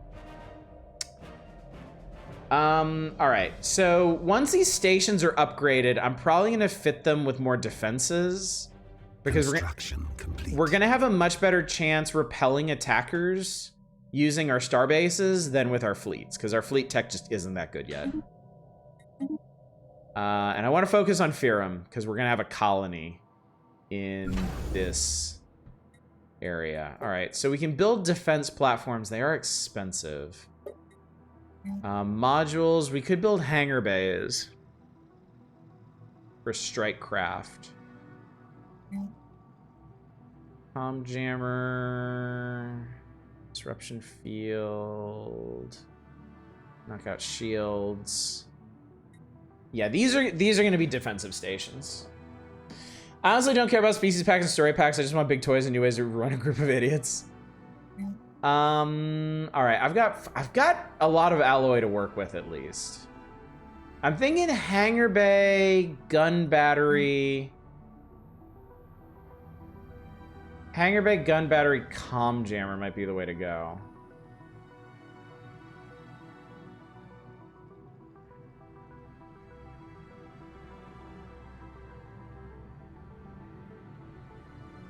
Yeah, comm jammer would prevent them from maneuvering real. Can you weaponize plagues? I don't know. I feel like that's probably a late game thing, if anything. Let's start with hangar bay. Okay, I'm gonna start with a hangar bay here, and then I'm gonna do a gun battery here. I want to see how hangar bays work first. All right, he's waiting for the survey to finish. Dong Discovery has finished surveying Jalen, so we'll research the project there. You're done. Jump you here for now. Isolated incidents of spontaneous prolonged dancing on Moist Prime have escalated somewhat, and groups of hundreds of Jahetma are now compulsively dancing in a variety of different styles. Surprisingly, even those who have never shown much interest in dancing are suddenly able to perform expert moves, and the old among them have rediscovered the vigor of their youth. Although many residents are jokingly referring to it as the dancing plague, it is no joking matter. The dancers show no concern for their bodily needs and risk dancing themselves to death. We can issue a special project. Or we can start the music. It's party time. Pop happiness plus 10%. Amenities plus 20%. I don't think we'll enjoy the fallout of that after the fact. So we're gonna issue a special project. Sounds like me at the club last Saturday. Situation log updated. New faction has recently been gaining traction. The Council of Metaphysical Cleansing. They're spiritualist and conservative. Oh, great. Exactly what I fucking wanted. Empty shells. Allowing for the replacement of organic life with robotic workers will displease the council. Pious polity, having spiritualist values reflect in our empire governing ethics. Adopting the mind over matter ascension perk. They want to pursue psionics. Homogeneity, pious minds, things that like having at least 25% of our population be spiritualist. Okay. Currently, they're only a quarter of the population. We'll let this shake out for a bit. There's not a whole lot we can do at the moment. Wonder how I got devotion. Red Candle Game set there in digital storefront. The whole website is just for selling detention devotion. Oh, well, that's good. I'm glad it's available again. Detected life signs coming from somewhere beneath the barren, lifeless surfaces of the planet. Let's find out. Rick said, I got your new cards for your deck. Might try it out next week with a dude and his friends. That sounds like good. That sounds like a good time. I can speak, really. Okay, looks like we got it. We're receiving a transmission from the United Silk-Tac planets. Appear to have successfully translated our language. Diplomatic channels are now open. Hostilities between us have ceased for the moment. Hello. Consider your species a grave menace to our kind, Jehetma. Unless you can demonstrate you're no threat to us, our past attacks will be just the start of hostilities. Between our civilization, they are xenophobes and fanatic militarists. Well, this is probably about as bad as this could have gotten. Seek friendly relations. Seek to distance ourselves.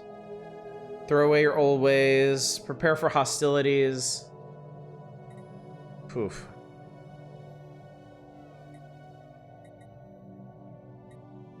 Chat, what kind of stance do you think we should take? Philosophers, environmentalists, spiritualists, pacifists, but authoritarian. A shame something happened to that empire of yours. It's like the most annoying pair of civics to have to deal with, yeah.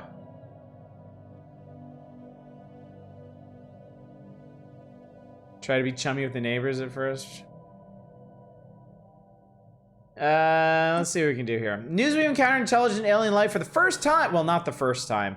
The stupid Caravaneer aliens and stuff kind of throw this event off a bit for me. But I guess this is the first real empire we've run into, so. I've been receiving mixed feelings by our populace. Confirms we long suspected we're not alone. Each new alien species encounter represents both an opportunity and a threat. This changes everything. All right, first contact is aborted because they handled that. All right, what are we looking at here? All right, done with that, done with that, done with that. Contacts. Oh my God, they hate the shit out of us. They hate us so much.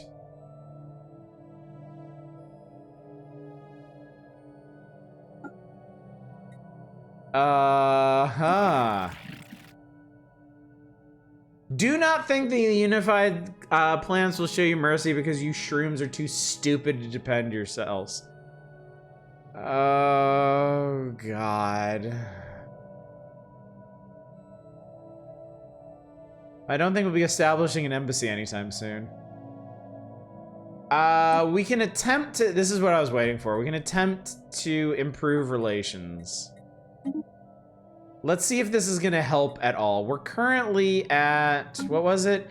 Negative 583. God damn it. Let's see how this goes. Special project complete. Examination of the Jalen Gateway did not proceed as anticipated.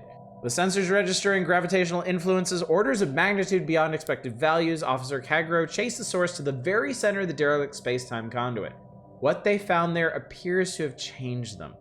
For days following their return, Kagro spoke of massive, indescribable structures of matter in the void of space, far beyond any stars. Exerting an inexorable gravitational pull, Kagro claims our galaxy streams helplessly, inevitably towards them. The mission has left the team shaken, no less for the fact that shortly after the experience in the conduit, the abnormal readings suddenly stopped. So, Kagero gained the okay, we gained physics research. Yay. Research is always good. Kagero gained the paranoia trait. As long as he's on the council, he slows our research speed. Skill level changed by 2. Okay, so he leveled up twice from that. Let me see, is he on the council? Because if he is, we need to fucking fix that. No, Dagagam is our head of research, so that's cool, that's fine. All right, Discovery. Well, since we've done that, and he's all the way back here, I'm gonna...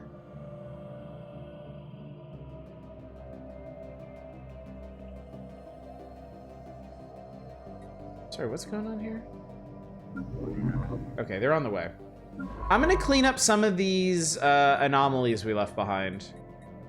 I'm not gonna start on the archaeology sites yet, because I do need to get back to surveying.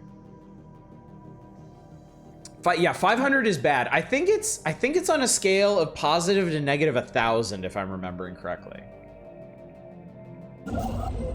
I think.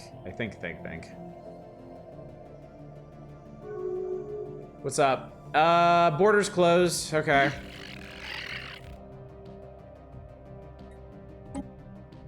Can we... Hang on. Can we close borders to them? Is this like a mutual thing? So now they're at... What was that? Negative... What was it? 600 or something?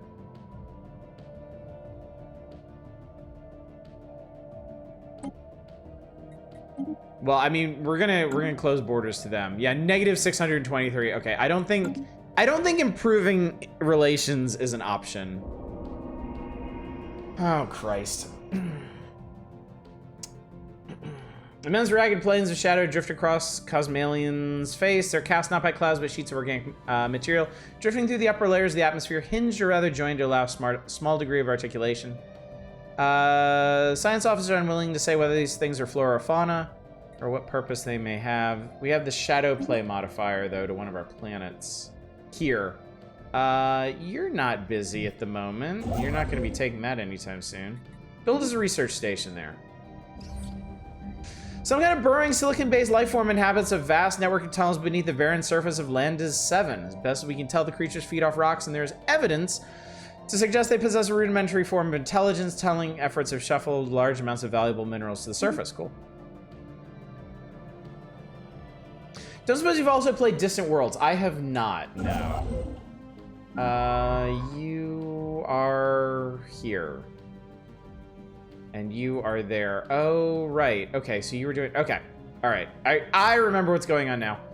Let's get back to... Oh, this is interesting.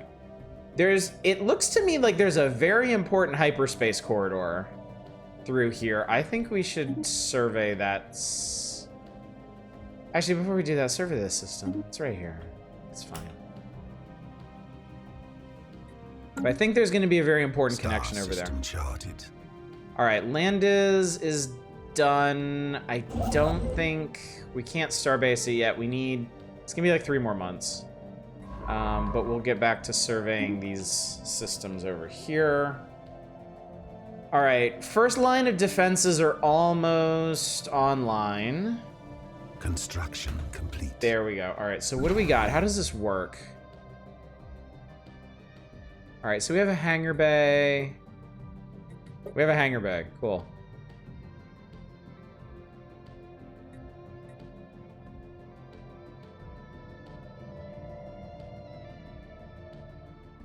Out of curiosity, do you have to build fighters, or does the bay handle that itself?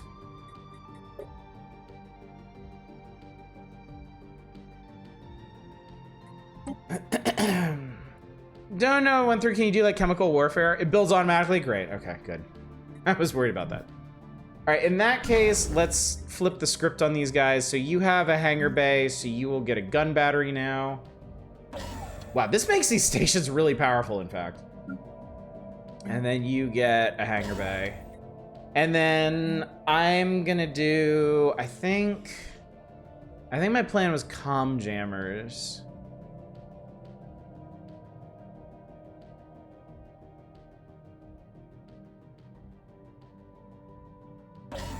Yeah, let's do comm jammers here. All right, so these, okay, I'm pretty confident these star bases here will be strong enough to repel any invaders. Because we are still early days. Fleets shouldn't be more than a couple hundred in strength, I would think.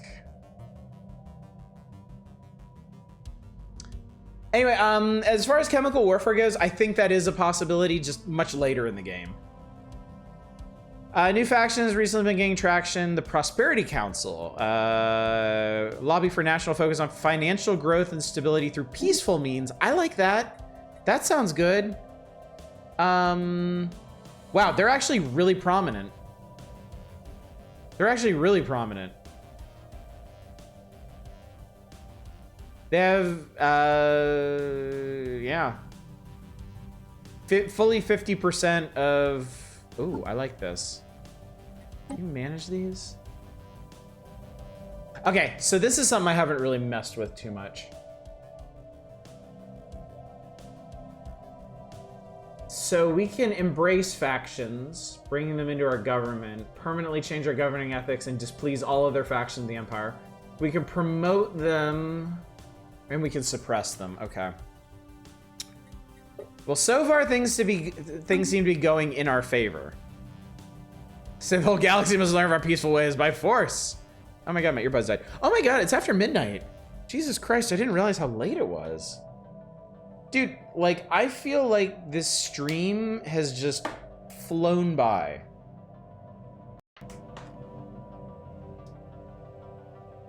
Like, I am in shock right now. I feel like I'm still just getting started. Colonization in progress.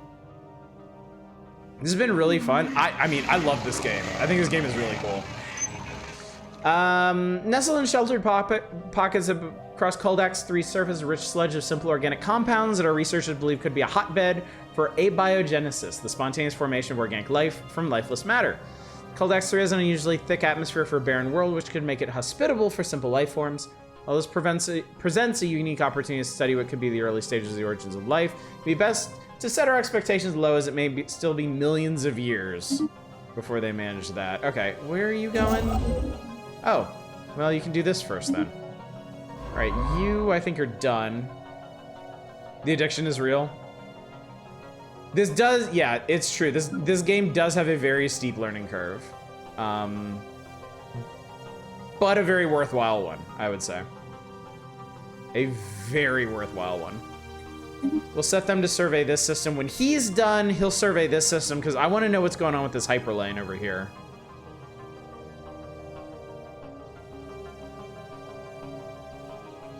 All right. All right. Might watch some YouTube videos, not sure if I'd be good at it, interested more. I bet Vinny played this. Oh yeah, probably.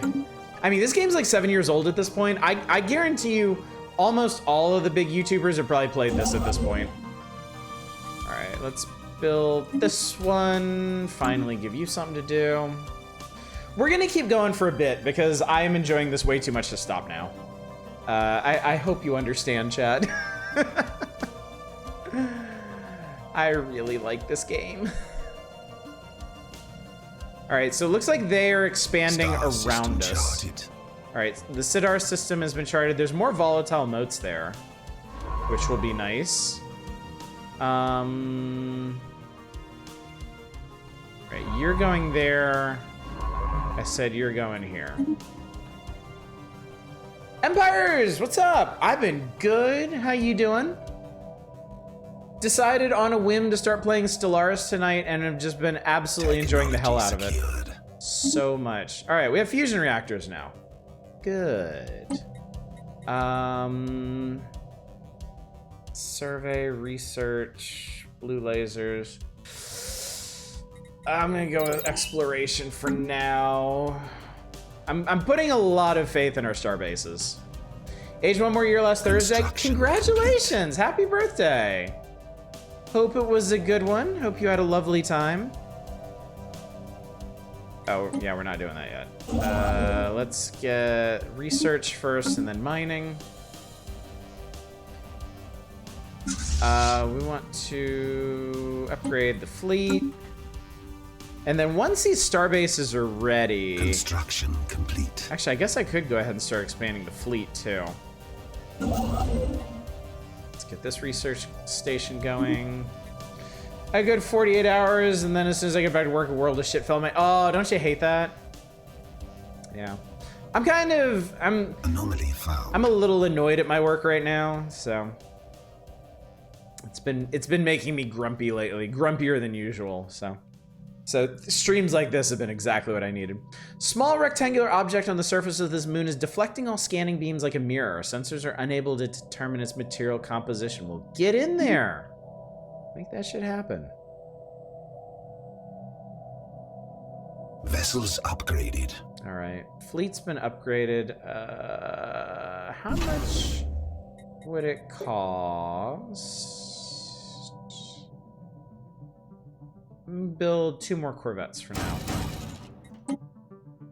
Security guard for 11 years. Expanded. Completely relate. Complete. All right. Shrinkage Prime has been completed. This planet has a weak magnetic field. I didn't realize that. Okay. I think we should start. I'm gonna start with an. Let's start with the agriculture district, I think. It's just an easy start. Cheers to you as well, Empire. It's good to see you again. It's very, very good to see you again.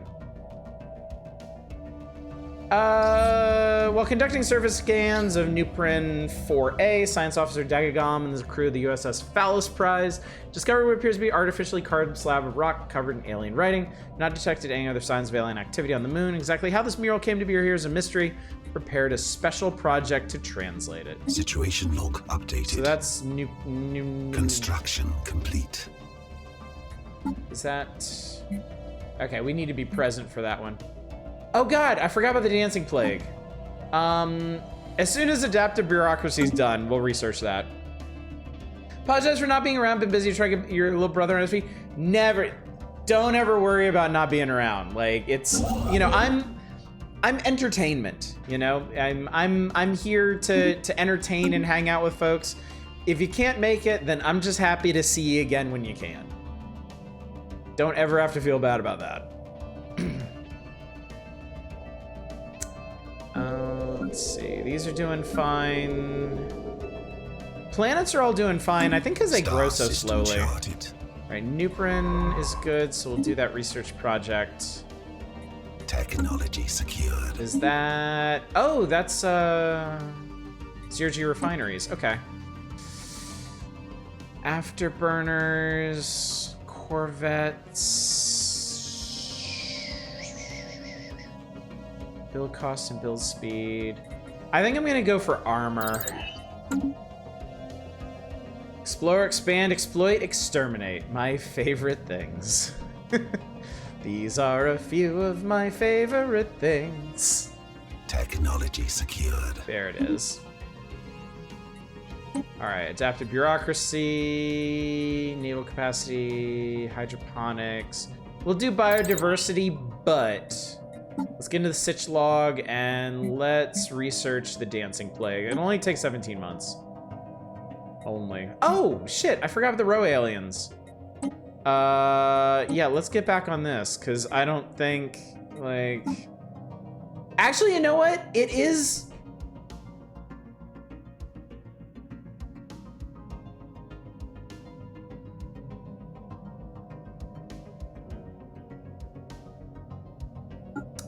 Okay.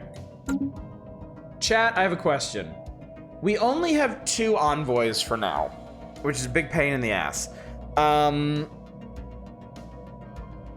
Do you think I should assign my second one to also improve relations with the angry bugs? I should get first contact done with the Row aliens, or should I leave them be so they'll be ready if we have another first contact situation? I feel like we might actually be able to make progress with the bugs. Not that we're in any particular danger. We've got some big guns staring at them, but always improve relations? All right, shit, let's go for it. Let's do the damn thing. Hi there. Consider your words carefully, shroom. Our military could crush your pitiful nation in one fell swoop. You want to be friends? I think we should be friends.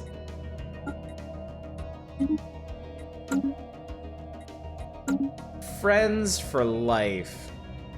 Which may not be very long depending on the situation. Construction complete. All right, what did you just build? Okay, you just built a thingy. That's great. I think the smart thing to do is probably gonna be expand down towards Fidima. Because there are some pretty interesting systems down here. So I'm gonna go ahead and move you to Sigma Draconis. And pretty soon we'll be able to build a new base there. Send the hot female ambassador?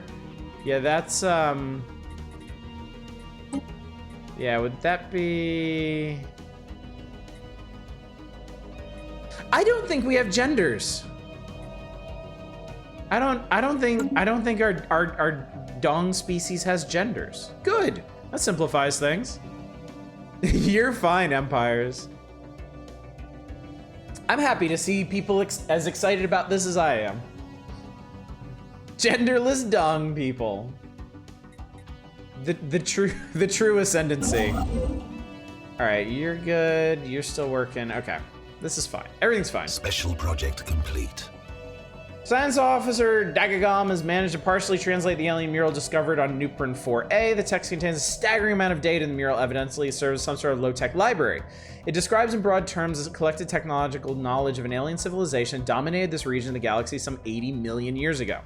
A lot of it is already known to us, but the data does contain several promising leads for technologies we had yet to consider. There's enough data here to keep scientists busy for decades, but we'll need an orbital research facility to continue the translation efforts. So that adds a bunch of research bonuses to this planet.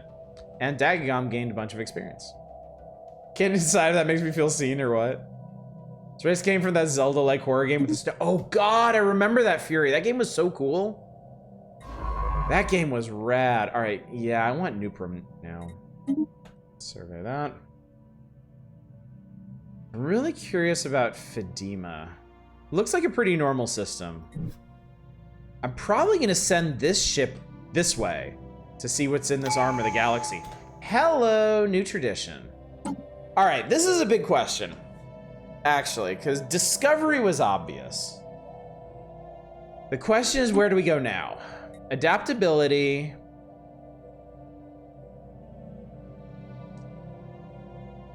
Basically deals with planetary concerns.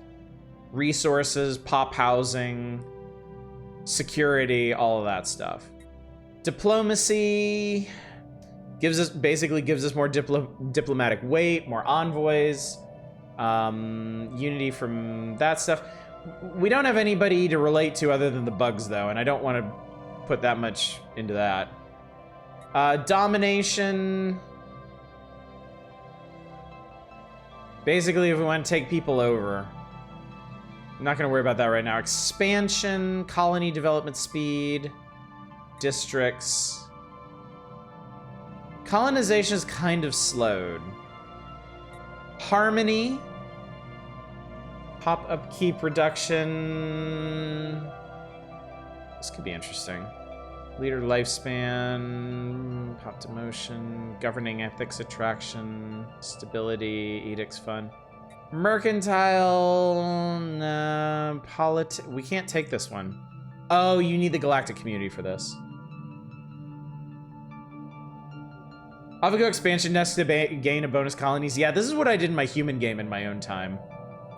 Prosperity, no better indicators, success, mining station output.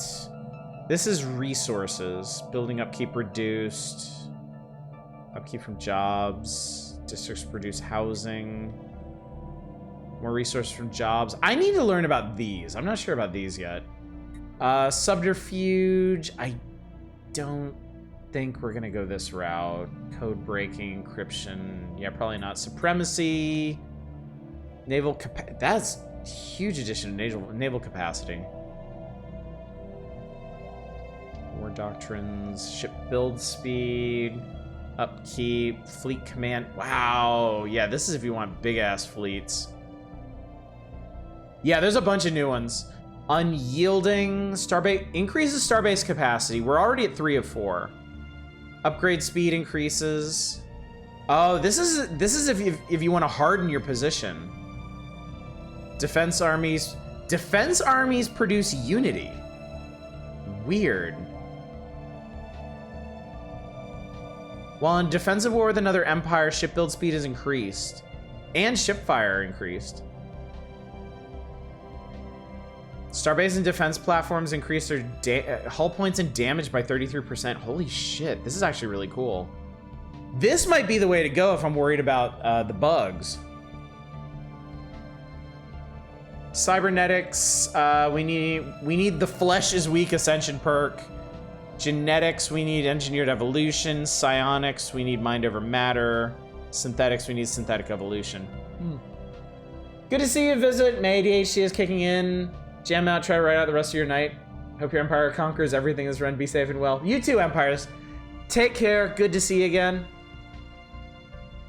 I'm kind of tempted to go unyielding. It increases our capacity up front and upgrade speed. Defense platforms capped, starbase upgrades. Martial Alliance Federation type. I'm really just curious about that, honestly. Expansion is nice, but I don't think we really need it. I'm gonna do it. I'm gonna go for unyielding. This is so interesting.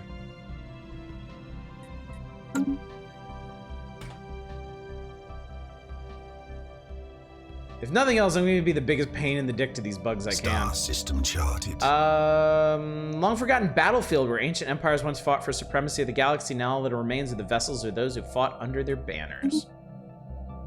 They called us stupid. We said fuck around and find out. How are we doing anyway? I think... Okay. I have 2 assigned to them. Construction complete. But our relations are only increasing by 2. I think they're probably harming relations on their end. They're probably trying to make things worse. You can do that if you want a war. You can just be a belligerent piece of shit. I can build another. I'm gonna. God, what do I want to do here? I can only expand so fast.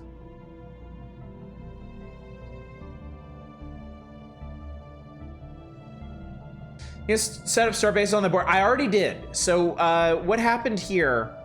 It's in the outliner over here. These 2 starbases, Ferrum Station and Torville Station, I upgraded those about as much as I can. So while our normal little colonial fleet has a power of like 300, each of these stations has a power of 1500.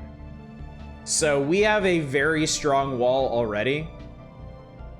And now that I've taken the unyielding tradition, it's only gonna become stronger. I think I'm probably, with this in mind, I'm probably gonna reassign my my guys.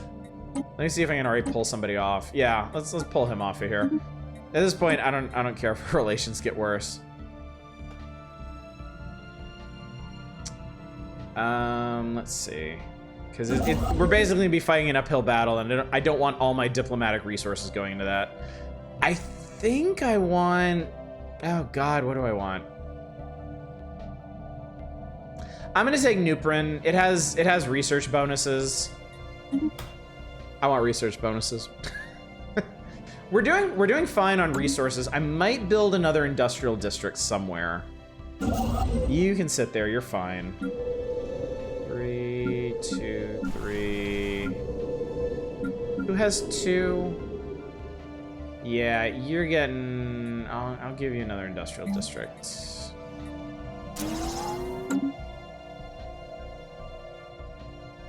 That mushroom game is getting a sequel, which is dope. System charted.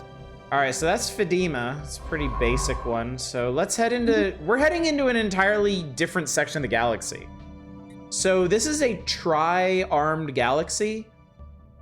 We're near the base of this arm, and we found a connection to this arm. So that could be pretty important as this develops. We shall see. I do need more mines. So I should probably expand towards Fedima. Delphine. All right, pretty. So Red Giant. So this sector's already been. We've sent some scientists to analyze the remains of the ancient battleships in Afar and glean from what they can. They were unable to determine how old these vessels are and what banner they once fought. They managed to derive some information on the building techniques used to craft the ships. Oh, I can research destroyers now. Oh my god. This is... Okay, what do you want right now? Oh, it's gonna take forever though. I might as well stick to materials. Yeah, we'll get there. It's just gonna take some time. I mean, that would take decades to research at this point. We need to expand because we're behind on engineering research. We're really good on society. During a survey, the expanded Dong discovered deposits of rare crystals. We can't harvest them yet, but you know how it be. Star system charted. All right, Yamal has been charted. Survey, please. Dong discovery is charted. Okay, so how does this hang on, how's this laid out? So you're gonna chart here. All right, we'll have you go this way then. They'll come down around this way, and then they'll go this way, and yada, yada, yada, yada, yada. Okay, so Delphine has the rare crystals, which are a significant distance away, but could definitely be worse. Special project complete. Dancing plague pathogen isolated. Our researchers have succeeded in isolating the cause of the dancing incidents on Moist Prime. It appears the culprit is a gas released by the local vegetation. This gas induces feelings of exhilaration and irresistible urge to dance while suppressing fatigue. It seems to be fairly benign, however, as the colonists' self-preservation instincts prevent them from literally dancing themselves to death. Furthermore, our scientists have developed a synthetic gas that once released in the air will neutralize the effects of the dancing gas. Local entrepreneurs suggest we preserve the unique character of the colony by now allowing the gas free reign in certain areas, providing a safe space for young and old alike to experience the eternal party of Moist Prime. Oh god. Others point out that gas has certain valuable properties we can make use of. We can extract it from the plants for its release in the air. Okay, so the show must go on. Adds party fever to Moist Prime permanently. It adds a gas extraction well, and the population growth speed will increase by 15%. If we exploit it, add a fuming bog to Moist Prime, which is 2 gas wells, and we gain unity. I'm gonna go with the show must go on, because we are a slowly reproducing species to begin with. And I think 1 gas well will be enough, because that's another strategic resource, is exotic gases. What the hell? All right, Cold Hard Potential. Our science officers found an anomaly will require extensive probing. The garner is substantial find. Do it. Do it to it. What's happening? Space Automata. We've discovered a new life form in Avalam. Although calling it a life form may be incorrect. Entities appear to be fully automated. Yeah, we're pretty sure we know these are mining drones, although in the portrait they look like space horses. We'll work it out. Construction complete. Potentially, ooh, there's an alpine world in Jondus. All right, Nuprin is under our control. Research station me. Party on, Wayne. Party on, Dong.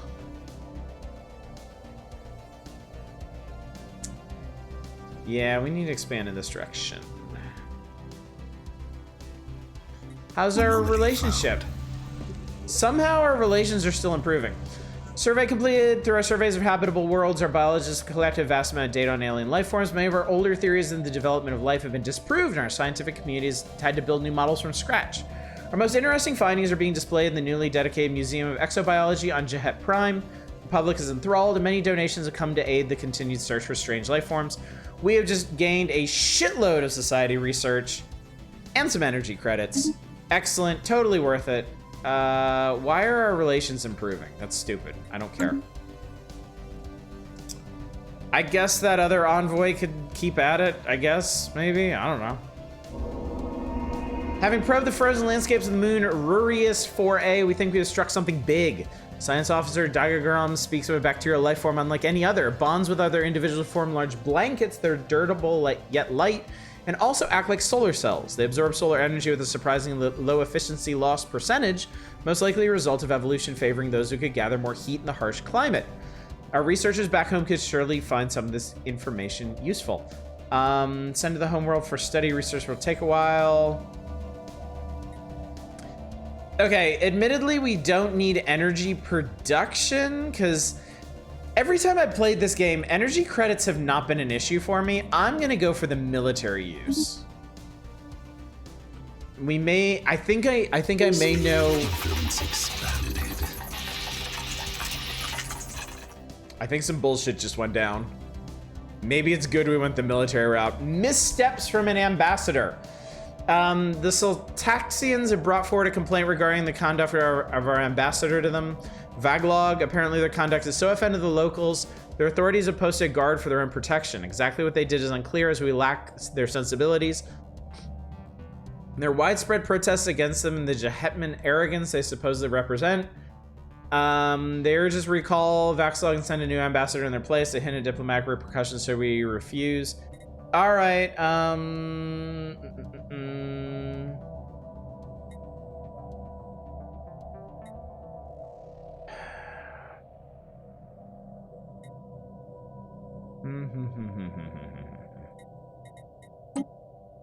This is, yeah. So we could recall them and they will be out of commission for about 3 years. Or they stay. Makes them angrier.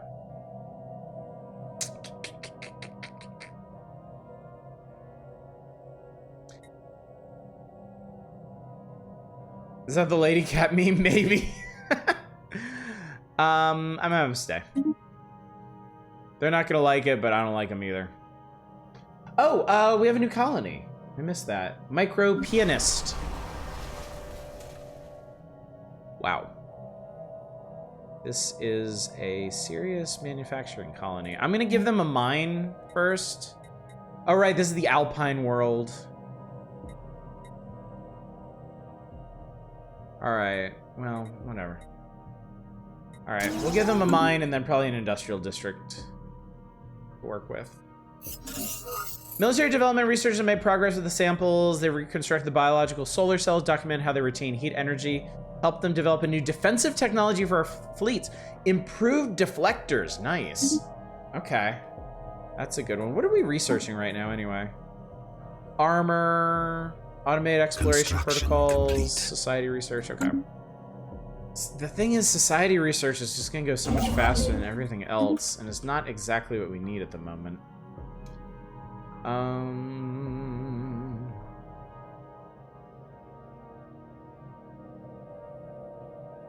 Anomaly found. Glowing webs of an unknown origin periodically illuminate the surface of Rurius 2. Research that shit. Star system charted. All right, Jaundice has been charted. It's not very exciting. Did you just decide not to research that or something?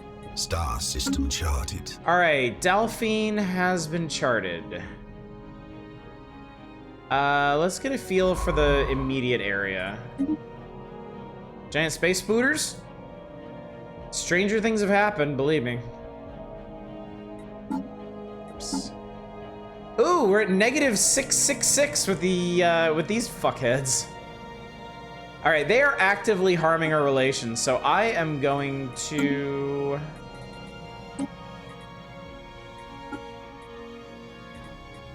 guess he can keep doing that. That's fine. I can reassign him whenever I want. Giant space anuses? Also more likely than you might think.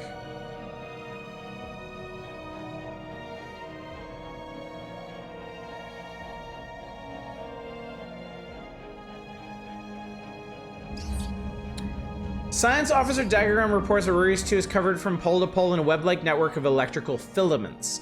These networks respond to external stimuli. The Phallic prize experiment was sending a low-voltage pulse to the surface, which resulted in a wave of illumination that rippled through the network like a circuit board. Even more remarkably, the webs rearranged themselves. A second low-voltage pulse revealed that the filaments had been organized into a new pattern, centered around where the previous pulse had contacted the surface of Aurelius 2. Diagram concludes the discovery confirms their long-held theory that life can exist as almost purely electrical impulses, independent of cellular or viral structure. More societal research, and Diagram gained a level. Good shit. Construction complete. Alright, Nuprin's done. I can build a new colony. Or I can expand the empire. Oh shit.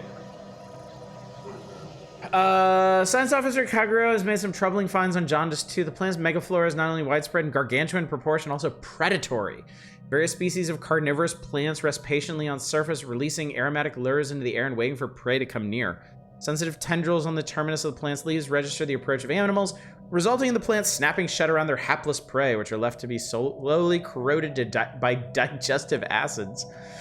Kaguro warns that any future colonists will have to steer clear of these predatory plants as they appear more than capable of trapping a lone adult Jetma.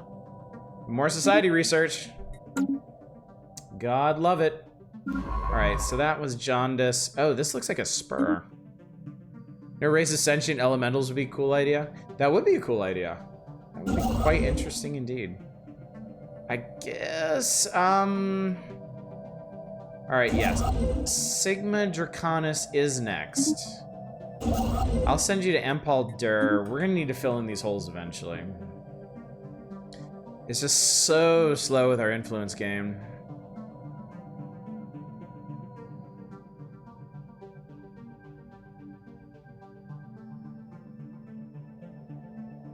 How's this proceeding?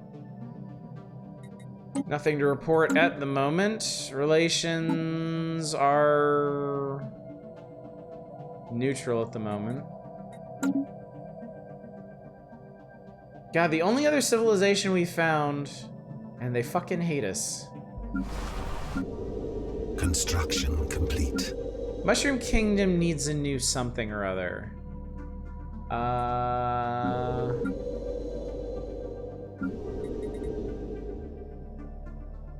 And I think it's gonna be Industrial District.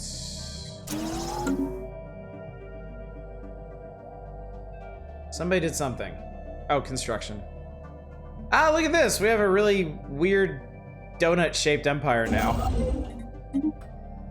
Like, really weird.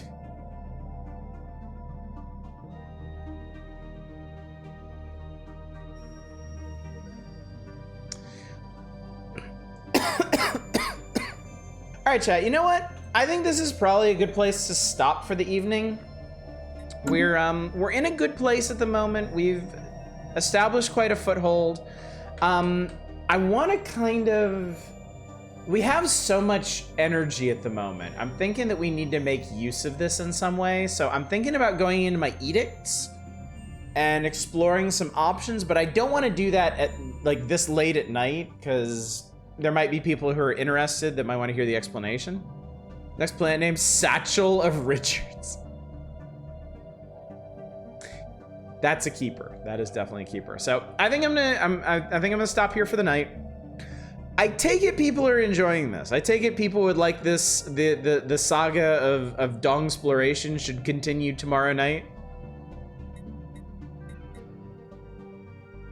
There's still a lot of galaxy to explore. Hell yes. That's a hell yes from Chaos.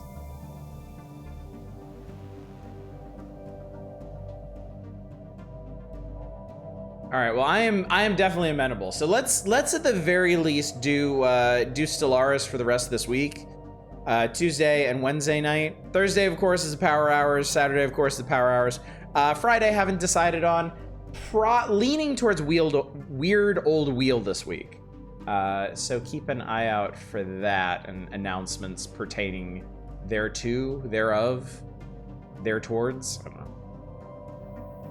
But yeah, I am very, very happy to be doing this. I love this game so much. And it is nice.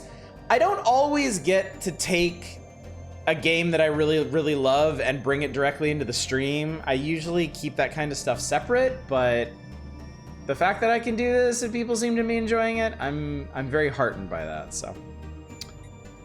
Anyway, we are playing on Iron Man, by the way. Stellaris is one of the few games that I'm actually comfortable playing Iron Man on, just because it's more of a story generator than anything else, much like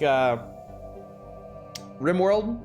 So I'm fine with whatever happensing. Anyway, let's get out of here. Enjoy Ma, our good looking Ma. So yeah, I've rambled to you about the schedules. Let's go find somebody to raid, shall we? Go see who's up. Go see who's about. How about I send you over to EOS? We haven't raided them in a long time. They are still playing XCOM UFO Defense. Could be some interesting stuff. Could be fun to watch. So yeah. Anyway, gang, thank you so much for coming out tonight. Thank you for humoring me in my Stellaris obsession. You've only made it stronger. I cannot be stopped at this juncture. So hopefully you are looking forward to a few more nights of Stellaris this week, if not more than that. And hopefully I will see you all tomorrow for the further adventures of our dong fungi. But until then, as always, y'all take care. Bye, everybody.